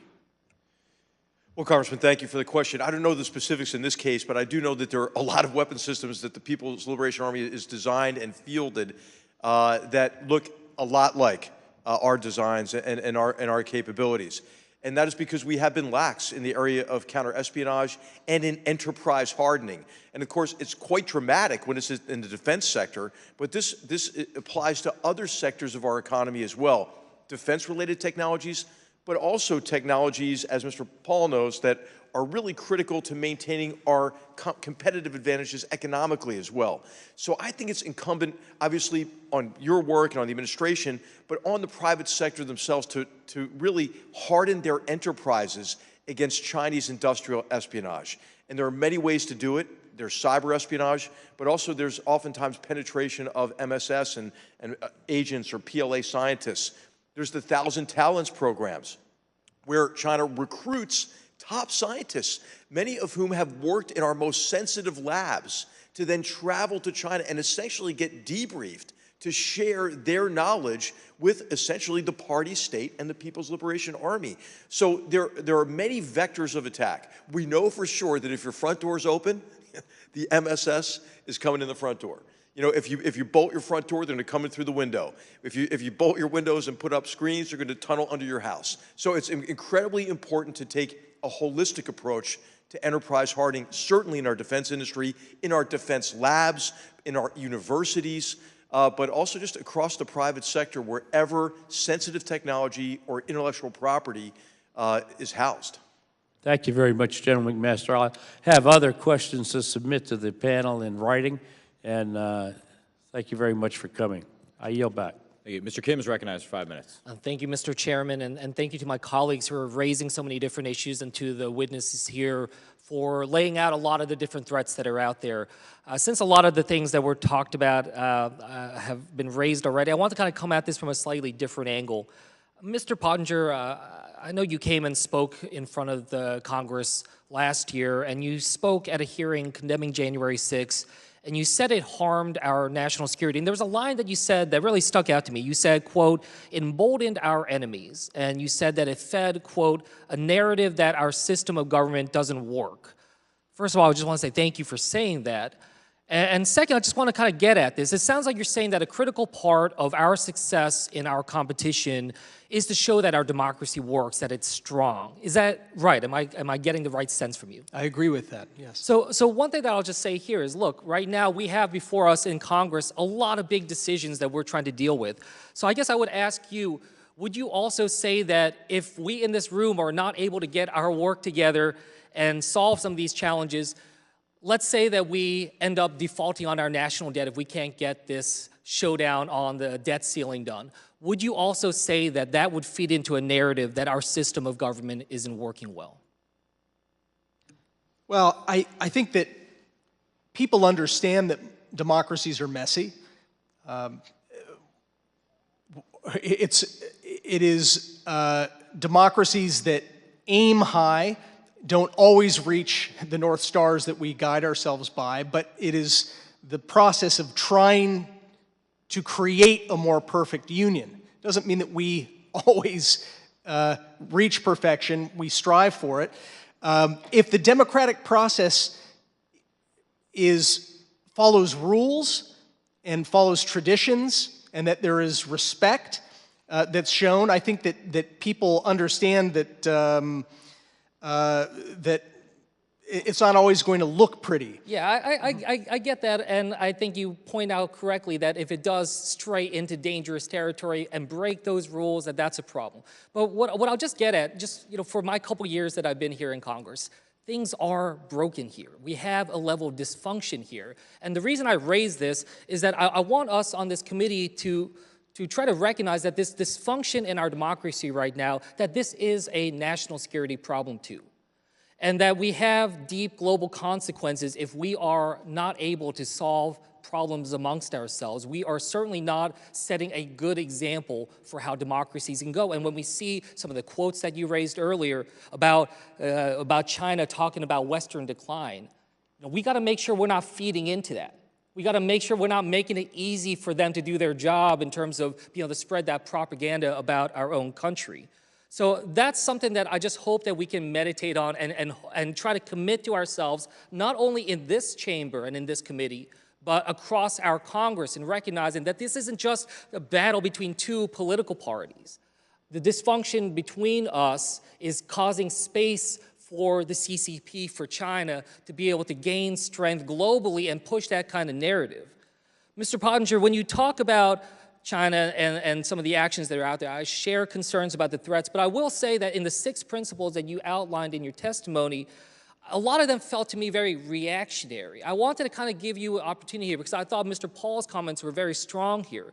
That what was missing from your testimony was about these questions about investing in our own economy, about healing our democracy, about building the kind of coalition that we need. We cannot take on the CCP alone. So I just wanted you to kind of expand on this, and are those as central to those 6 points that you raised?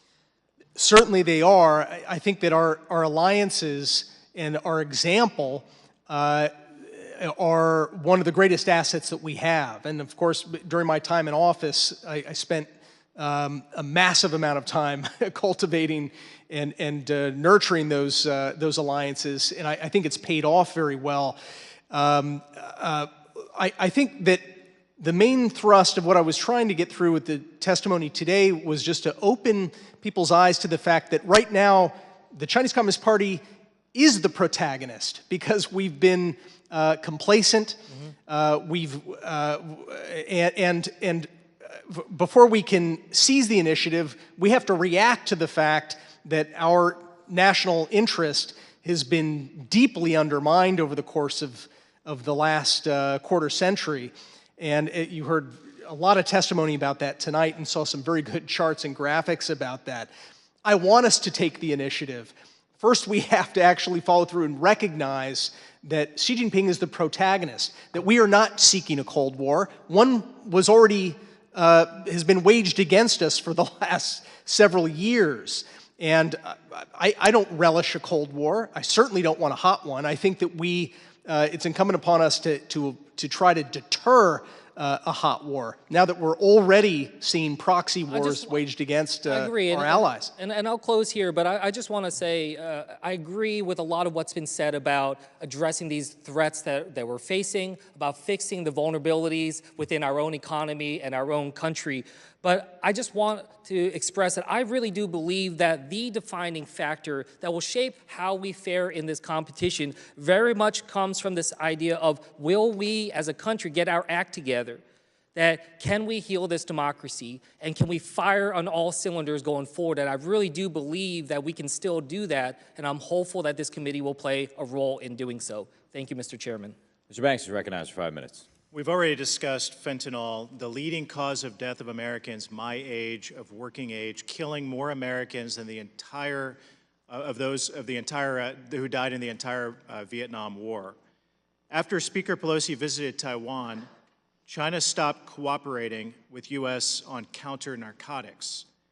And in response to U.S. export controls to combat the ongoing Uyghur genocide, China's embassy declared that they, quote, seriously affected China's examination and identification of fentanyl substances.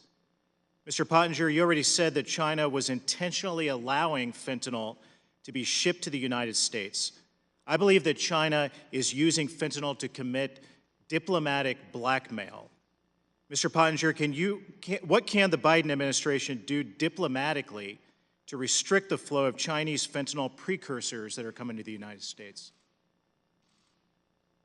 Thank you, Congressman. I think that going after the money laundering networks, which are now the most potent money laundering networks in the world, that is Chinese organized crime, and when you pull on the thread of Chinese organized crime groups, it often goes back to United Front groups which are responsive to the Chinese Communist Party. One of China's top law enforcement officers back in the 90s, he was the minister of public security, said publicly that China should look to work with and unite with organized crime groups so long as those organized crime groups are, quote, patriotic, by which he meant loyal to the party and its interests. So what we've seen with recent cases that haven't gotten a lot of attention here, I would recommend that members read a major expose on October the 11th by ProPublica. Sebastian Rotella and Kirsten Berg wrote a major story looking into this money laundering and the fentanyl trade. Australia has just busted a $10 billion money laundering scheme which ties back to Communist Party interests. So I think we have to look at it from the financial side. That means much better regulation, much more informed screening of customers, much more informed AML and KYC rules. It also means that we need to start sanctioning the Chinese companies that are providing those precursor chemicals. Some of them are state-owned firms. All of them are subject to the rule of the Chinese Communist Party. Why would we not punish those companies by sanctioning them? And I haven't seen a lot of effort on the part of the Treasury Department in that area. I completely agree. Mr. Pottinger, less than an hour ago, the FBI Director Christopher Wray confirmed that COVID-19 originated in a Wuhan lab. Do you think there is a chance that the Wuhan lab was involved in bioweapons research? Well, I think that we know for certain that the Chinese military is involved in research into coronaviruses. We know that they were experimenting using U.S. technology, by the way, to work on chimeric viruses, that is, ones that had been engineered. We know that the Chinese military had been involved in trying to develop vaccines for coronaviruses. So I think that this is an area that there is still a great deal of information that has yet to come out that will show that there was an enormous amount of interest. There are publicly published peer-reviewed articles by PLA generals. I completely understand. Do you believe that China has taken the appropriate steps to make a future lab leak less likely? I think that the system that's in place in China does not permit for or prize serious safety. We've seen multiple leaks of dangerous pathogens out of Chinese laboratories over the years. We've seen fatal leaks from Chinese government labs by their own admission of the original SARS coronavirus. This is the 2002-2003 virus. Let me move on. General McMaster, what message was the Chinese Communist Party sending to the American people with the Chinese spy balloon? Congressman Banks, they'll take everything that they can get, and they've been used over time to complacency. And I think the message is that, that we are intending to continue a broad range of surveillance activities. The balloon, I think, is in many ways, a metaphor for the massive effort at espionage. And I think you can see from the path that the balloon took, and of course I'm not privy to anything that's anything that you are or that our government is at this stage, that it maneuvered over strategic locations. I think when we figure out where previous balloons have gone, that's the same, we'll see the same pattern of trying to get a better look from signals intelligence, communications intelligence, as well as imagery of some of our most sensitive sites. And then when you combine that, though, with the massive buildup of Chinese strategic forces, nuclear forces, I think that's a cause for concern. And then you combine that with Xi Jinping talking about preemptive war. That's an even greater cause for concern. So I think the balloon is important to look at, but I think placing the balloon in context, I think, is what is perhaps most important. Ms. Sherrill is recognized for 5 minutes. Thank you, Mr. Chairman. And thank you to each and every member of this committee. As we met for an organizational meeting and I heard stories and statements from members about their deeply held belief in and love for our country and our democratic values, I was reminded once again that even in these very fraught times, there is always more that unites us than divides us. And this committee is so important as we work to promote and protect our values and our economic interests here at home and across the world. America's ability to hold the Chinese Communist Party accountable is central to that and is the most complex and important aspect of our foreign and economic policy. Protecting human rights, ensuring a fair economic playing field, promoting freedom and democracy. Generations of Americans have fought to protect these ideals, and the more successful we are, the more America and her citizens prosper and thrive. This is now our generation's challenge, and this committee, each and every member of it, stands ready to answer that call to action. So we are here to learn how to strategically compete with China and enforce a rules-based system. We are here to protect human rights and promote democracy around the world. We are here to promote American ideals which have led millions out of poverty and created opportunity and prosperity across the world. And make no mistake, this cannot happen soon enough. For too long, the CCP has flaunted human rights and economic norms. They have aided in the encroachment of authoritarian regimes throughout the world through surveillance architecture and aiding would-be autocrats in shutting down free speech and thought. The CCP has engaged in illegal subsidies and dumping, making New Jersey companies less competitive in the global marketplace. And CCP theft of U.S. trade secrets and intellectual property cost American families and workers hundreds of billions of dollars each year.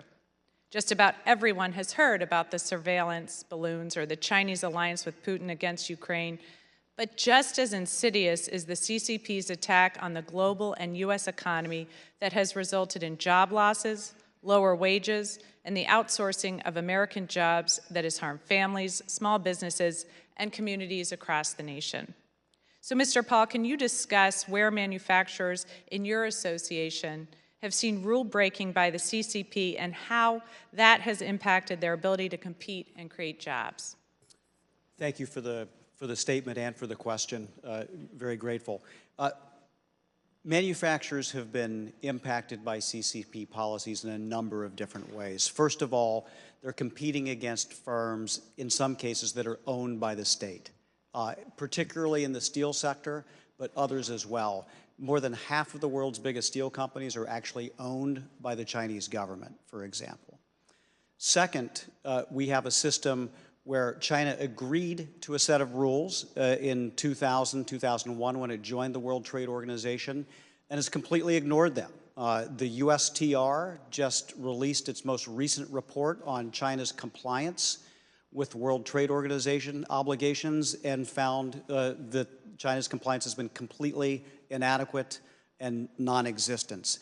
So the state-owned enterprises who have a different cost of capital than U.S. firms, the dumping, as you mentioned, where they're selling products into the U.S. market at a cheaper rate than they are at home, the direct subsidies that the government provides for energy, lax labor and environmental standards. They're low standards to begin with, and they're rarely enforced. From time to time, there's been misalignment of the yuan, the Chinese currency, that has artificially given Chinese imports an advantage into the U.S. market. And as a result, we shed an enormous amount of manufacturing capacity in just over a decade, a stunning amount. 90,000 factories closed. We saw those job losses in the chart as well, and we saw the intellectual property theft. So it has been staggering for American manufacturing. Thank you. We certainly saw that in New Jersey. And in October, the Biden administration announced sweeping new sanctions and export restrictions against China related to semiconductors, a sector that the CCP has built up in no small part with IP theft and forced technology transfers.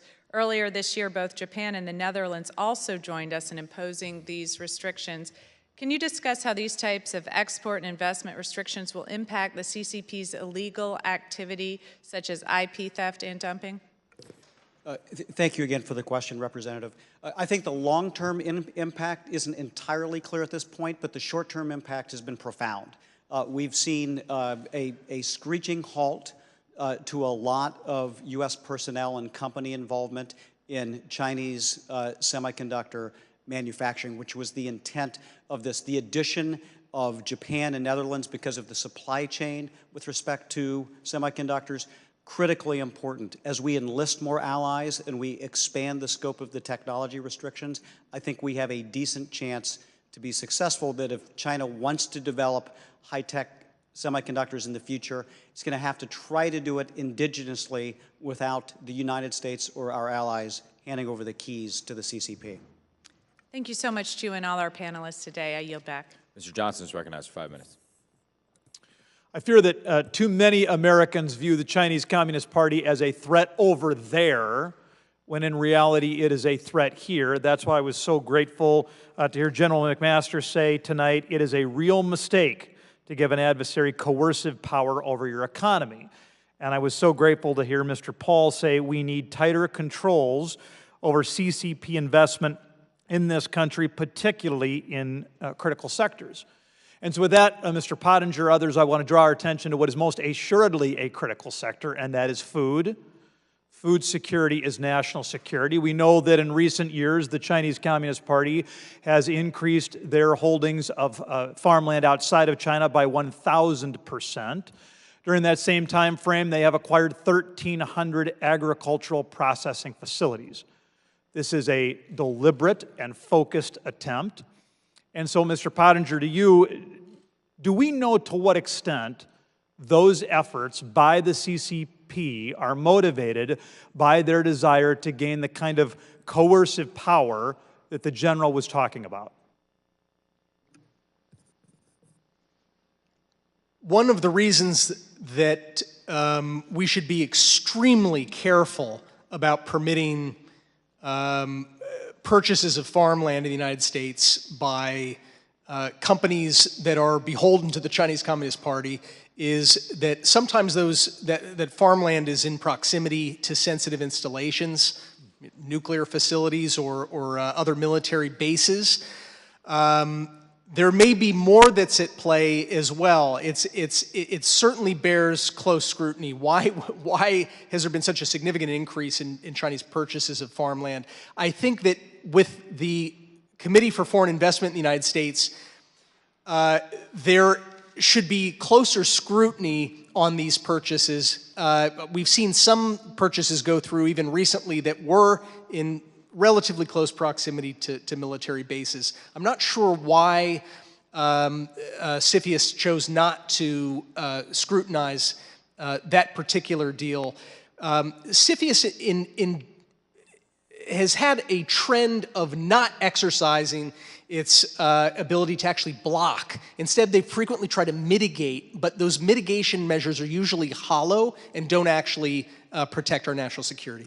So with regard to the domestic investment, there are many in Congress, myself, Mr. Newhouse, others, who have legislation that would address that. I mean, let's focus on Chinese investment in food supply elsewhere. I mean, I think about the southern globe, Africa, South America, Southeast Asia. To what extent should that investment concern Americans? Well, I think that the Communist Party's actions to try to lock up major supplies of commodities and goods, probably including food, but also certainly rare earths and materials, cobalt and things that go into everything from regular consumer products to military goods, is part of a grand strategy. It's not just haphazard. It's not just about making a buck. Yeah, I think that bears repeating. This is part of a grand strategy, and I think it's something we want to be focused, thoughtful, and deliberate about. As we work to strategically decouple from the Chinese Communist Party, I think there is an opportunity there for us to draw our allies in the Indo-Pacific and elsewhere more closer. I think that's going to give us a great opportunity to protect freedom. It's not just, of course, in food security that this investment has the potential to create coercive power. I have a letter here, Mr. Chairman, from many within the communications industry that is talking about the importance of the rip and replace regime regarding Huawei and other Chinese telecommunications infrastructure. I'd ask for unanimous consent to enter it into the record. Hearing no objection. Oh, sorry, consulting. There is no objection. Perfect. Thank you, sir. Mr. Pottinger, anything else you want to add with regard to telecommunications and potential threats for Chinese investment and infrastructure there?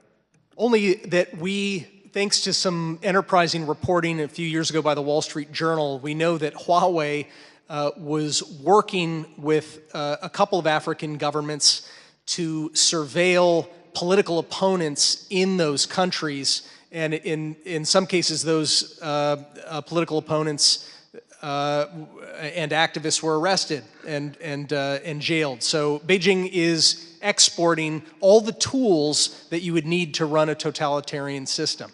Thank you, Mr. Pottinger. Mr. Chairman, I yield back. Thank you. I would not dare object to you, Mr. Johnson.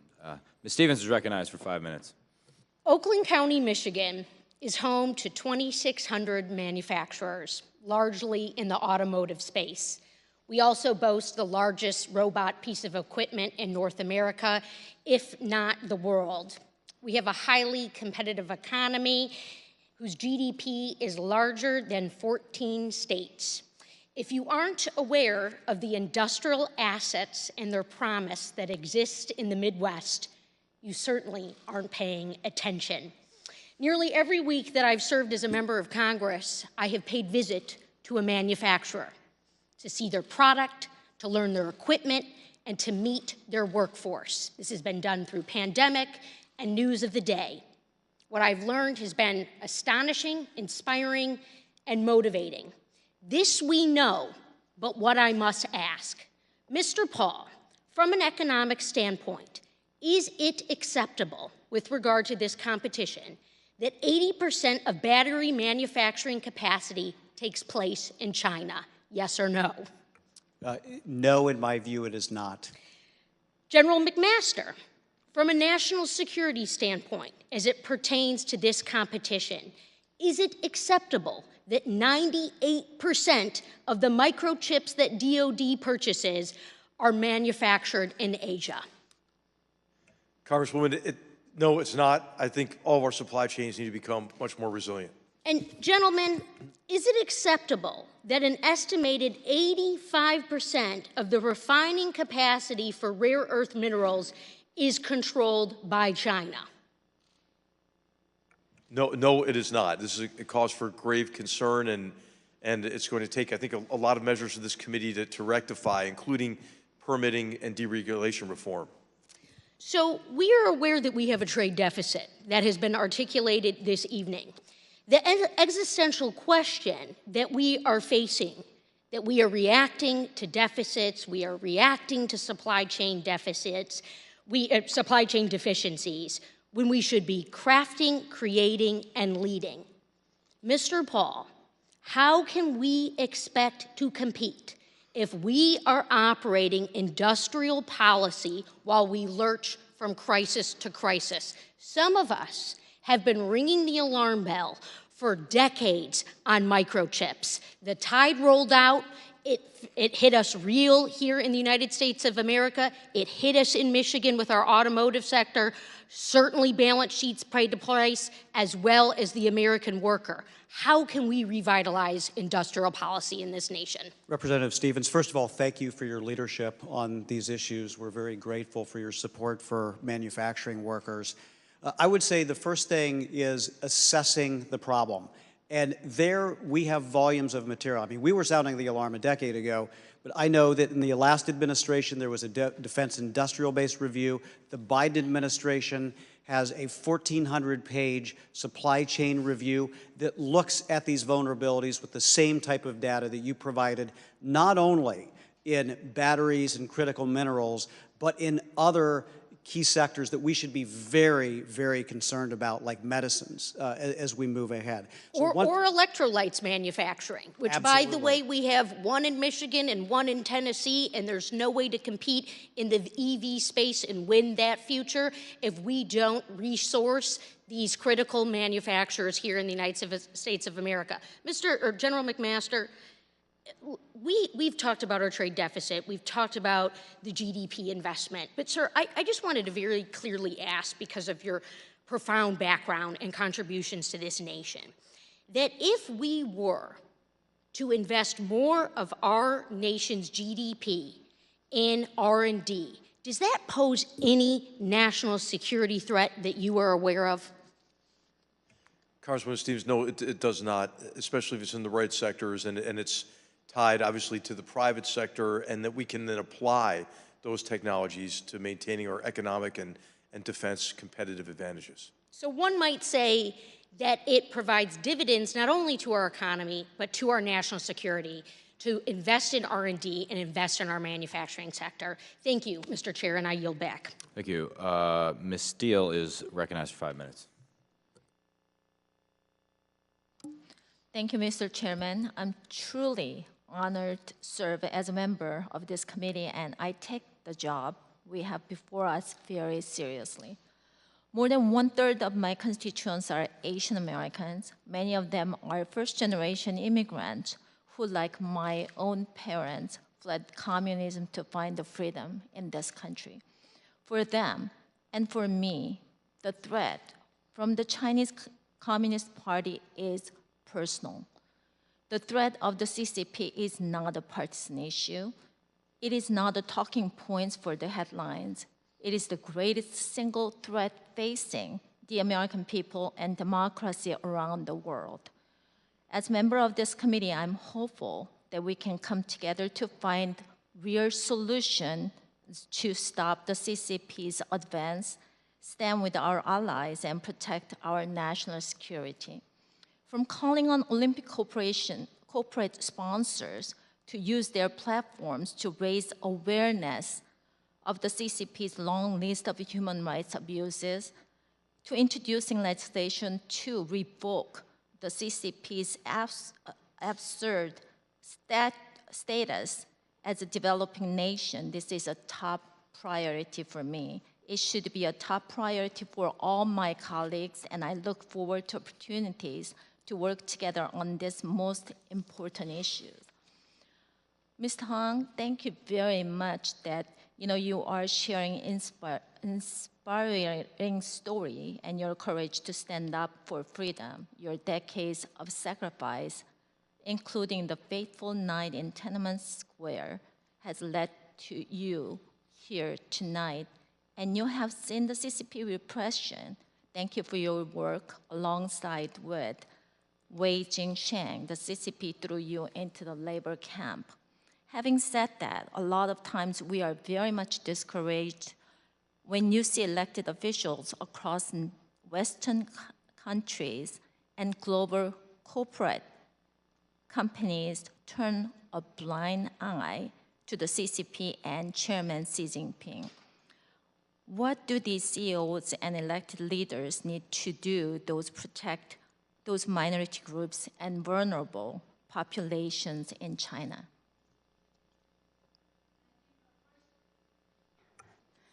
I think what the U.S. government could help most for the Chinese people is to help fund programs that do research how to break down the Great Firewall. The Chinese Communist Party is afraid of its people most.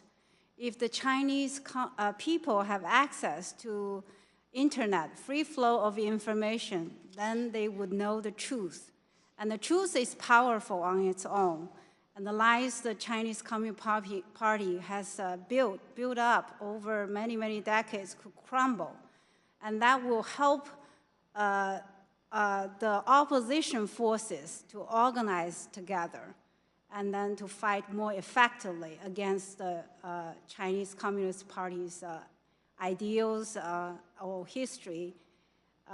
Another way to help the Chinese, to counter, is to fund the programs for supporting journalists and rights lawyers.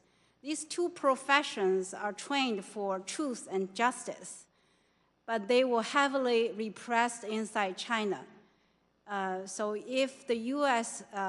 give more funding for the programs to train these organizations or the professions would be great.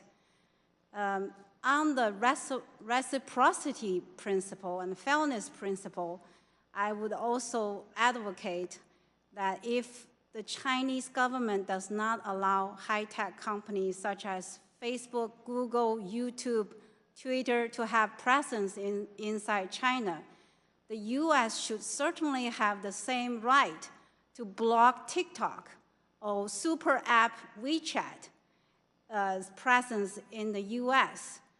Many congressmen and congresswomen talked about the harm that TikTok has inflicted on the American teenagers. But I would call your attention to the harm that WeChat caused for the Chinese diaspora around the world. Because the super app WeChat is a must-have inside China. And it also has become a must-have for every Chinese American or other Chinese living in Europe to have it, to have ties, to connect with friends and families inside China. For people like me, the WeChat has built an invisible wall so that my postings couldn't be viewed by folks inside China. And for those Chinese Americans who do not want to sacrifice their ties with Chinese friends and families, they self-censor and they restrain themselves from passing sensitive information to folks in China. So this has pernicious effect on the free flow of information. And the U.S. should certainly find ways to counteract this kind of pernicious, menacing effect. Thank you. Mr. Chairman, I have a question to General McMaster, but my time is up, so I'm going to submit in writing regarding trade violation. Thank you. Thank you. Mr. Auchincloss.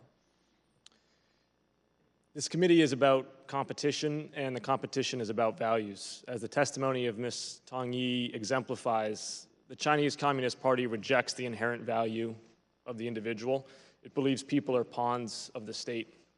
The United States, by contrast, was founded upon universal and self-evident truths centered on the dignity and freedom of the individual. Mr. Pottinger, in your written testimony, you assert that free societies like ours need not employ disinformation. And I agree that truth is on the side of freedom and democracy, but I'm concerned that lies spread faster and deeper. How can the United States engage other nations, particularly in the global south, in diffusing propaganda and building civic support for the rules-based international order? Congressman, thanks for your question. I think that helping fund independent journalism in countries in the global south is critical right now. That includes small Pacific Island nations, it includes large African countries, certainly includes countries in our own hemisphere south of our border. The work that is being done to identify government proxies and their bots and others who are really representing, but not always transparently, autocratic governments need to be called out. I think it doesn't mean that you have to silence autocrats, but it means making sure that there's truth in advertising, that people know about them. General McMaster, another element of binding allied and non-allied nations to the rules-based international order, particularly in Southeast Asia, is through ties of trade and investment. As the U.S. selectively decouples from China in order to prevent choke points, how might Congress structure a trade promotion authority for a revised Trans-Pacific Partnership to deepen and widen the bonds of trade with the rest of the Indo-Pacific? Congressman, I think we have to do everything we can to foster an incentive for countries to do business with us, for companies to do business in the United States rather than with China, or to accept the bad deals that they get from China. I think the Indo-Pacific economic framework is a good start, but there are portions of TTP, that, especially like data standards, for example, that could be maybe adopted more broadly across the region. But then, you know, I don't think there's much appetite, at least my assessment, you would know better than I would, for multilateral trade agreements. So we need more capacity for really high-quality bilateral trade agreements. We haven't had a new one of those. We've had revised ones. We haven't had a new one of those for 10 years. Well, we could start with a TPA for Taiwan. Yeah, I absolutely. would how say, about one with Great Britain, too? I mean, we could do that. I mean, Taiwan also, I think that should certainly be a priority. We should build the will for multilateral trade agreements in Southeast Asia, and we have received solicitations from our allies, Australia, New Zealand, and others in that region, that they are willing to revise the TPP, and I think an updated TPA from Congress would send a very strong signal about our constrainment, I think, as Mr. Pottinger would put it in his written testimony, of Chinese aggression. I want to note, finally, in closing, General, your concluding paragraph in your written testimony, which I'll read in here. You write, "We should be confident. We might remember how in May of last year, the Kremlin leadership watched a well-choreographed military parade, even as its poorly led, ill-trained, and undisciplined military was failing in Ukraine. Meanwhile, the CCP was doubling down on its self-destructive zero-COVID policy and continuing its crackdown on the tech sector as it scrambled to contain a real estate crisis. Authoritarian regimes are brittle. Democracies are resilient." Well, the resilience of our democracy is up to us. Yes, the Kremlin and the CCP have committed public self-defeating errors in the past 2 years. But also in the past 2 years, the world watched as an American president summoned a mob to overturn a free and fair election and kill officers of the law. January 6, 2021 was Xi Jinping's best day in office. I hope the bipartisan spirit of competing with the Chinese Communist Party overseas extends to defending democracy here at home. I yield back, Chairman. Ms. Hinson is recognized for 5 minutes. Thank you, Mr. Chairman. Well, it's very clear we have quite the challenging task ahead of us, not just tonight, but for months and years to come. But I am confident with the leadership of Chairman Gallagher and Ranking Member Krishnamurthy. Thank you for your leadership. Our democratic republic will win this strategic competition with the Chinese Communist Party, and we will also make sure that President Xi Jinping's Marxist outlook for a new world order that squashes freedom will never come to pass. We are not going to allow that to happen, and we cannot fail. So to our witnesses, thank you for appearing before us tonight and having the courage to tackle these tough issues with us. I would like to start with you, Mr. Pottinger, and I would like to review just for a moment. I kind of made a list of, if you want to call them the top 10 hits list of some of the activities that the CCP and PLA engage in, and these are just things that were discussed here tonight. Human rights abuses, mass surveillance of the Chinese people, genocide of the Uyghurs, trade exploitation, IP theft, economic coercion, funneling fentanyl via the drug cartels, international espionage, economic espionage, direct threats against our ally, the sovereign nation of Taiwan. So that's just a start there. It's certainly not a comprehensive list, but would you agree that this is a fair summary of the CCP's malign activities? That's a pretty good top 10, and the list is a lot longer, Congresswoman. Yeah, absolutely, I agree. And so it's the tip of the iceberg, as we would call it. Would you say that another issue that I think is very important to all of the people who pay us to be here, the taxpayers, that their hard-earned paychecks should certainly not be funneled to funding these activities or the CCP or the PLA, any of those organizations? That's right. There is already a basis for halting the investment of American retirees' money and any American investment from going into Chinese military-affiliated companies. It's just not being enforced by the Treasury Department. And I'd like to highlight one other important issue. I think we're in agreement that a hardworking farmer in Iowa should never be on the hook for funding some of the same bad actors who are literally stealing the seed corn out of his fields, which happened right in Iowa, in our backyard. Aspiring was busted just about a little over 10 years ago. So what do you make of the reporting that American taxpayer funds have been funneled to the CCP and PLA? Can you provide some of the most concerning examples beyond what you mentioned just in terms of investment? Well, the amount of money is vast, and that is because the Chinese Communist Party, like I was talking about at the beginning, they're magicians. They created incentives through coercive measures for Wall Street index funds to add more and more Chinese companies to their indices. And a lot of investors, a lot of big fund managers in the United States don't actually look at the Chinese companies they're investing in or the companies at all that they're investing in. They just follow those big indices, like the MSCI index. Well, according to reporting, the MSCI had been resisting adding more of these Chinese companies, including ones that are affiliated with the military, to their list. And the Chinese Communist Party said, if you don't add more of our companies, we will withhold data from you and withhold licenses for you to operate. And lo and behold, suddenly the number of Chinese companies that appeared on these indices tripled, quadrupled, quintupled, and more money passively flowed from American pensioners and endowment funds at universities into these Chinese companies, which are opaque, and many of them are servicing the Chinese military. Right, so it's short-term gain for long-term pain in this case, right? It's exactly the opposite as normal. It's fiduciary irresponsibility on top of that. Absolutely. And Ms. Tong, I'd like to applaud you as well for bringing up the journalists. That was my career before I got into politics. I started off trying to get to the bottom of the truth and show that truth, news of the day, every single day. And you really experienced that horrible truth of the CCP. So thank you for your bravery. What would you say in the propaganda space is the CCP's biggest tool? What is the biggest threat there? And how are they utilizing that propaganda machine, even here in the United States? I think if the U.S., if China does not allow like journalist presence from Wall Street Journal or New York Times or Washington Post or CNN to have any presence in China, then the U.S. should ban the Chinese journalists from coming here as well. And currently, Chinese people certainly could not view the American programs such as this in China. So we shouldn't allow CCTV or CGTN's presence in the United States as well. And also, the WeChat actually played a very, very big role in sanitize the Chinese Americans here about what their values or outlook is. Within the WeChat, there are a lot of open platforms that's set up by the CCP.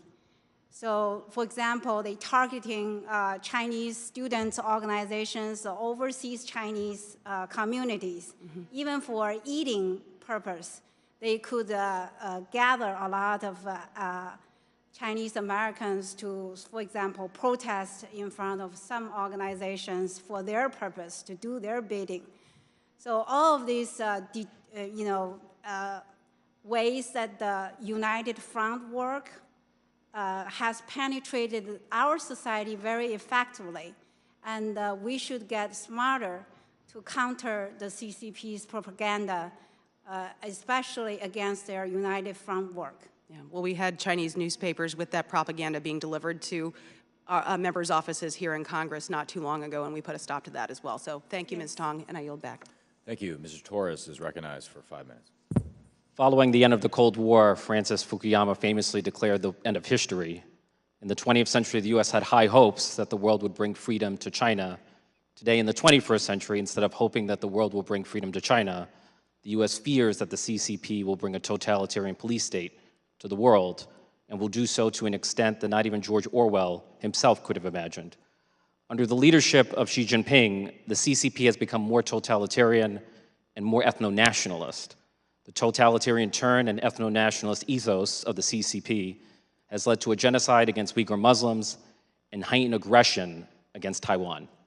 Mr. Pottinger, I have a deceptively simple question. Has Chairman Xi fundamentally changed the CCP, or has he simply revealed the CCP for what it truly is and has always been? Congressman, that's a great question. I think it's more of the latter, that there have been aims that have been consistent, even though they've sometimes been kept quiet by the CCP for decades. If you look at a couple of recent books, Frank Decoder has a new book, China After Mao, that goes into a lot of those documents. Rush Doshi, who is currently working in the Biden administration, wrote a book called The Long Game that explores some of that. But leadership matters in any system, including in a totalitarian dictatorship. And Xi Jinping is putting his personal stamp on this system. He's accelerating the goals that they've been trying to reach. And I have a question about the mindset of Chairman Xi. Does Chairman Xi know that his consolidation of power likely comes at a cost to economic growth, as evidenced by the zero-COVID policy? And if he knows, does he even care? It seems like he prioritizes ethno-nationalism and totalitarianism even at the expense of economic growth. One of the departures of President Xi from his predecessors, like Deng Xiaoping, is that he clearly does not rank economic growth and the growth of prosperity first. It's a distant second at best to centralizing political control and grabbing hold of what he calls the tools of dictatorship. That's the line he uses repeatedly. It means controlling all aspects of the society and the politics, the economy, the ideology, and information. Now, even though China remains intent on overtaking the United States as the world's largest economy, the CCP is confronting a perfect storm: a debt crisis, a demographic crisis, and a declining productivity crisis. Can you think of a single country in history that has achieved sustainable economic growth in the face of productivity decline, population decline, and a prohibitive debt burden? And I'll start with you, Mr. Pottinger. Not that I'm aware of. Mr. McMaster, can you think of one? Not that I'm aware of, Congressman. Mr. Scott Paul? One doesn't come to mind, Congressman. So given the lack of a historical precedent, Mr. Pottinger, are you skeptical that China will surpass the United States? Quite skeptical that they will. The real issue is how much damage can they do to their own people and to the rest of the world before the moment of truth arrives for their system. Mr. McMaster? Congressman, I'm optimistic in terms of our ability to prevail if we stop underwriting our own demise. Mr. Paul? I think it's an open question. China is starting to choose its friends differently, and if its friends are Russia and Iran, then we have larger issues to be concerned about. You know, during World War II, we saw sentiment against the Japanese government metastasize into discrimination against Japanese Americans, resulting in one of the darkest moments in American history, the mass internment of Japanese Americans. In our bipartisan efforts to confront the real challenge of the CCP, we must never allow sentiment against the CCP to become a pretext for discrimination against Chinese Americans. Calling into question the loyalty of Chinese Americans, as a member of Congress recently did, is as dangerous as it is deplorable. If we allow the CCP to change who we are and turn America against Americans, we will lose the moral authority we rightly claim.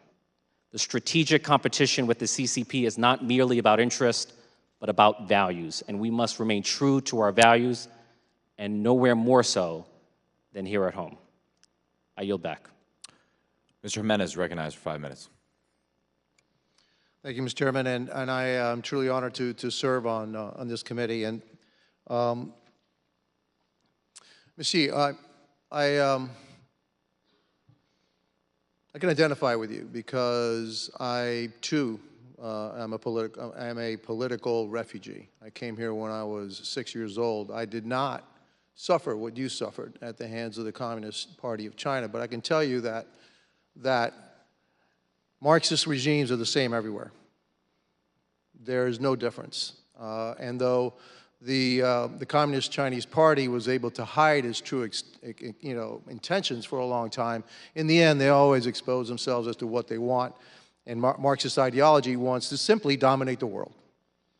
And they want to subjugate all of us. They want to oppress us, take away our freedoms. And the people in China and the Chinese people are suffering under the same oppression that my people in Cuba have suffered for the last 60 years. And you've suffered it for even longer in China. And so really, I really identify with you, and thank you for your courage. General, do you think that China poses a greater threat to our freedom and the world's freedom than the Soviet Union ever did? Congressman, yes, I do, because of the complexity of it, especially the interconnectedness of China with the global economy, and just the scale of what they're doing from an economic perspective and from an espionage perspective, I think is unprecedented. We never gave the Soviet Union the kind of access that we gave to Chinese Communist Party operatives, members of the party, again, based on what we've all been talking about, this fundamentally flawed assumption that China, having been welcomed into the international order, would play by the rules, and as China prospered, it would liberalize its economy and liberalize its form of governance. Yeah, I agree. And after World War II, it was pretty clear that the Soviet Union was going to be our adversary. And so we treated them as an adversary, unlike what we did with China. It says, well, maybe if we treat them kindly, they will change their ways. And I'll tell you one thing. You can never assume that with a Marxist regime. They will lie, cheat, do whatever it is to gain their way or what their goals are. And so I believe that the fundamental difference is that unlike the Soviet Union, we're actually funding the instrument of our demise, and that we must decouple. We have to decouple, but we can't do it alone. We actually have to do it with our allies.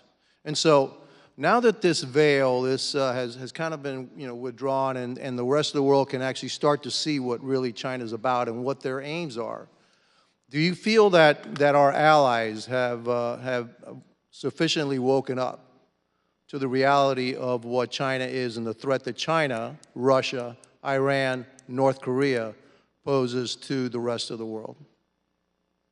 Congressman, no, I don't. I believe the trend's in the right direction, but to use your word, is insufficient.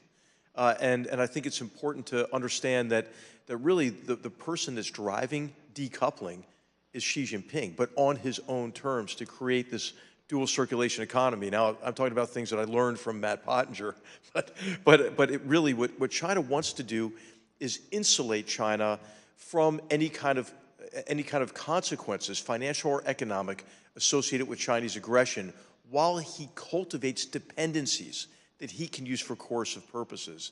And I think a lesson, again, to go back to a lesson of the reinvasion of Ukraine, is the rending of economic relationships with Russia, the degree to which some companies had stranded capital and investments there. I think that what we really need is a private sector response to this growing geostrategic danger. So companies, I think, international companies, need to really begin to mitigate the risk. Well, you know, I wish I had that confidence in international companies. A lot of them are looking for profit and short-term profit over really the long-term consequences of that. And so I believe that we're going to have to take some more aggressive steps. We can't do this, incrementally. You need dramatic action, and you need it now in order to stop this threat. Look, some of the folks in here in this committee have talked about the supply chain and rare earth minerals. You'd be surprised that 70% of those rare earth minerals are in our hemisphere, controlled by the Chinese, and we need to start looking in our own backyard to combat the threat. That's the first place we need to start, and then we need to start looking, well, we have to take action around the world. Thank you, and I guess my time is up. Ms. Brown is recognized for 5 minutes. Thank you. As it's been stated, U.S. competitiveness is critical to the residents in Ohio's 11th Congressional District, the Midwest, and across the nation. As the relationship between the U.S. and China evolves, I am committed to supporting American manufacturing and trade, boosting American competitiveness with equity and inclusion, supporting human labor, opposing surveillance, and preventing cybersecurity threats pertaining to the spread of misinformation and disinformation in the United States. Since 2020, the U.S. government has restricted certain firms of Chinese origin from doing business in the United States, but has not used country or sectoral restrictions, leaving most U.S.-China commercial activity open. The U.S. government handles state commercial actions on a case-by-case basis and holds individual actors accountable, not the state more broadly. So, Mr. Paul, my question is for you. What broader state restrictions and accountability, if any, could address these U.S. concerns? Representative Brown, thank you so much for the question. It's an important issue. So I think that we have some foundations upon which to build. We have inbound investment reviews through the CFIUS law. We can certainly enhance the enforcement of that and expand its scope through direct taxpayer investment. We can restrict the access to Chinese firms for that. For example, there were over 100 Chinese firms that had connections to the government that received PPP assistance. There are state-owned firms in transit CRRC and state-connected firms like BYD that have secured transit dollars. You can expand the scope of restrictions there, and we can more carefully calibrate research and where that goes. In my testimony, I articulated issues with U.S. labs then licensing technology that was developed at taxpayer expense to Chinese firms. And there is a law in place to start to stop that was bipartisan within Homeland Security, but that should be expanded as well. And we should also consider what the scope and the type of Chinese investment is. What we've seen a lot, unfortunately, and I think you've experienced this in Ohio, is you've seen industries like steel and glass and others where there have been just total decimation of these industries. Sometimes Chinese firms come in and take up some of the domestic marketplace. And that's not necessarily something that I think is healthy for our economy. For every job that creates, it probably displaces 3 or 5 other jobs that were in value chains in the United States. So there's a lot of room to maneuver here. Thank you for that. And have U.S. officials prioritized short-term commercial interests over longer-term considerations related to U.S. competitiveness? I think up until recently, unfortunately, the answer was yes. And that's why we had 2 decades of permanent normal trade relations for China, no real consequences for the Chinese misbehavior that I described that was measurable in any way. Recently, we have seen that shift. I think we're playing the long game now. And as I mentioned, I think there are a couple of aspects to that. I think a trade enforcement strategy is key, but I think a domestic competitiveness agenda is also key. And that requires public investment, that requires attention to our infrastructure, to our workplace, to make sure that we're not only the leaders in innovation, but we're the leaders in production again. All right, well, thank you for your recommendations as this committee continues to explore opportunities to create policy and conduct oversight regarding the U.S.-China and trade relationship. And with that, Mr. Chairman, I yield back. Mr. Barr is recognized for 5 minutes. Thank you, Mr. Chairman, and thank you to our witnesses for their outstanding testimony and their expertise. As China expert and former Defense Department official Michael Pillsbury has written, the CCP is entering the final phase of its 100-year marathon to replace the United States as the world's global superpower. An underappreciated dimension of this strategic competition between the United States and the CCP, and one of the reasons why the CCP is arguably ahead of schedule in that marathon, is the CCP's economic aggression against the West. But I believe very strongly that the United States should not mimic the Chinese industrial policy, should not copy the Chinese command and control system. We should not embrace overly broad measures that would raise questions about our commitment to a market economy, which is a key source of strength for the United States in contrast to China's communist central planning policies. In other words, as this committee does its work, and as we consider policy responses to the threat from the CCP, I would submit to my colleagues and to policymakers in this country, we should not try to counter China by becoming more like China. Mr. Pottinger, though, I do believe there are certain areas where we need strategic, targeted, focused, and tailored decoupling.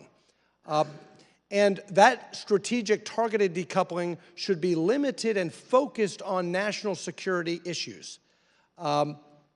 So to that point, I want to set the stage for those watching tonight on the risks of U.S. investment and Western capital flows into Chinese military surveillance companies that do threaten our national security. To what extent are American investors, through these emerging growth index funds, public equity exchanges, and even private equity and credit investments, either knowingly or unknowingly, investing in Chinese companies that directly threaten U.S. national security?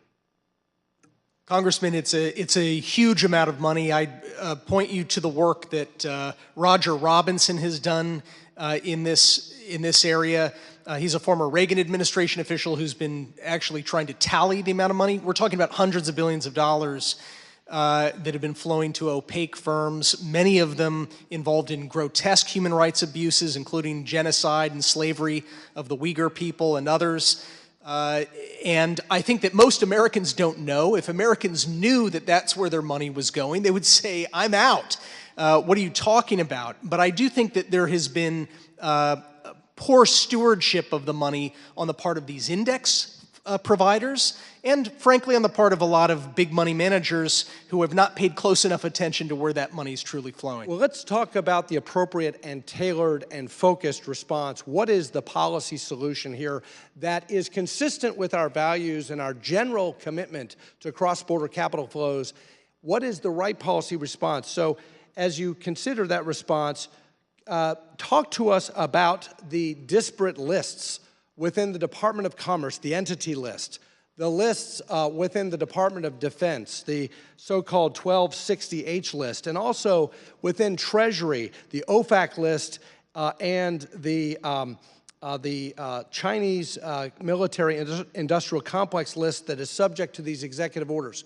Is the right policy response a very surgical, direct OFAC sanctions regime that would not only tell American investors, green light, red light, these are red light companies, but it would coordinate that sanctions regime with our entity list at Commerce so that a company that we should not be transferring technology to through BIS should also be on the sanctions list so that outbound capital screening, outbound capital flows are not subsidizing or investing in companies that are a technology transfer risk. And one final point, does OFAC have a multilateral effect so that non-U.S.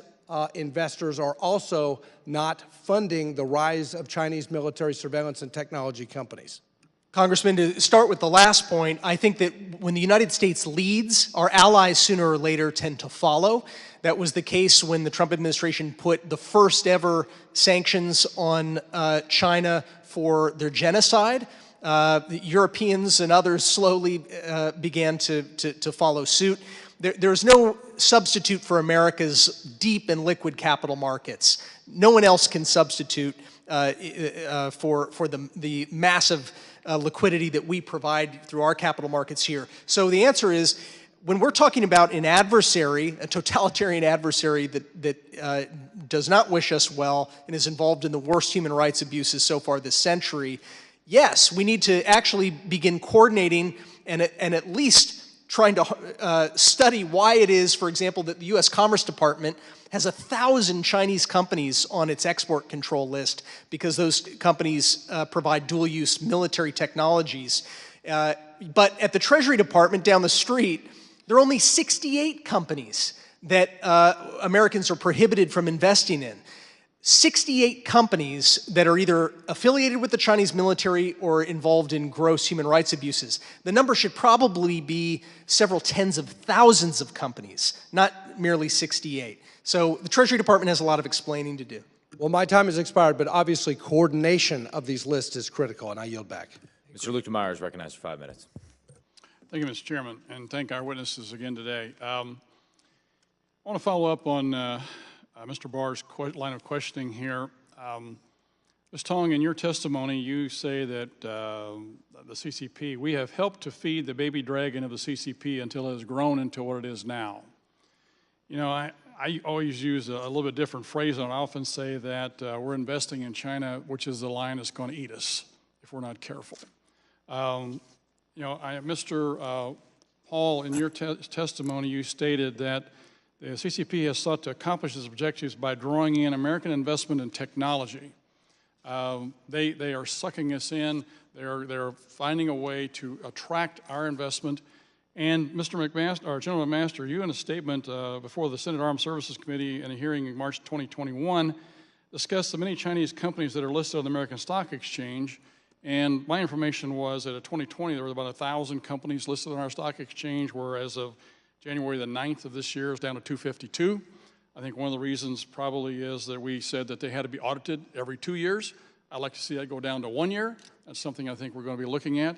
But one of the problems I have with it, and I think Mr. Pollinger mentioned a minute ago, is that our asset managers, when you have BlackRock, the largest asset manager in the world, who probably a bunch of us in this room may have our retirement funds with them, makes a statement that says the best place to invest in the next 20 years is China. This is very concerning because all of you this evening have made the statement that we've got to stop investing in China. We have to decouple our investments so that we can slow down their rate of growth so they can compete with us. And yet, here we have one of our largest, the largest asset manager in the world that says that's where we need to put our money. How do you suggest that we deter him? This is where my colleague was going a minute ago. How do you suggest we deter him from saying that and investing in China? Mr. Pollinger or Mr. McMaster, one of you two want to take that question? Sure. I would just say that American companies, by and large, are quite law-abiding. They have large compliance shops to make sure that they're compliant with the law. I think that companies will follow the guidelines if they are painted brightly, and that is the work of this committee. It's incumbent upon the executive branch to have executive orders that make clear what the left and right lateral limits are for what we can invest in, sir. Mr. Gentleman Master. Congressman, thank you. I think the way to do this as well is to maybe inform your work is with case studies, and we're working at the Hoover Institution on case studies that will illuminate how U.S. investments, private equity and venture capital investments have enabled the People's Liberation Army in some circumstances. For example, some massive several $100 million investment in a company in 2014. That company now provides all the battlefield artificial intelligence for the People's Liberation Army. And also how our investments have enabled really the Chinese then to double down on state support for certain sectors that then drive our industries out of business. You mentioned battery manufacturing, wind turbines, solar, I mean, the list is vast. So I think that really shedding the light on this is important because I think so many fund managers have been under this idea of maybe some sort of soft-headed cosmopolitanism or a belief, again, in this assumption that China is going to become just like us. Thank you for that. I want to make a point here, though. It would seem to me that, I read somewhere the other day that it takes about $300 billion a year for them. And I think, Mr. Pons, you mentioned something about the cost to deter and incarcerate and surveil the Chinese people. It costs about $300 billion a year, a figure I saw somewhere. If you look at our trade deficit, that's $383 billion. I think that's in Mr. Paul's testimony. So basically, we're paying through our trade deficit for the Chinese government to surveil and incarcerate and build detention centers, prisons, for their own people. Was that a fair statement? I think it is, sir. A question for you then. I know you gentlemen have talked about ways to perhaps legislatively do this. I think we also need to have the American people behind us when we do this. We need to have them understand that they can't necessarily go for the highest return on their investment in China. They're going to have to start looking someplace else. So how would you recommend we sell that to the American people? Ms. Tong has got a fantastic story there to tell of what goes on in China today. Would you guys like to answer that very quickly? Well, in 1990, China's GDP was less than 5% of the U.S. GDP. In 2022, China's GDP is 62% of U.S. GDP.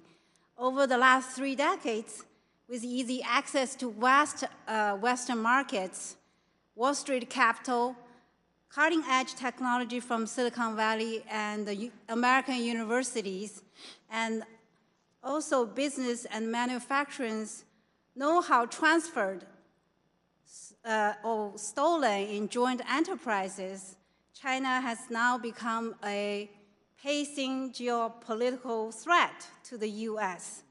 In hindsight, American policymakers should regret much of this.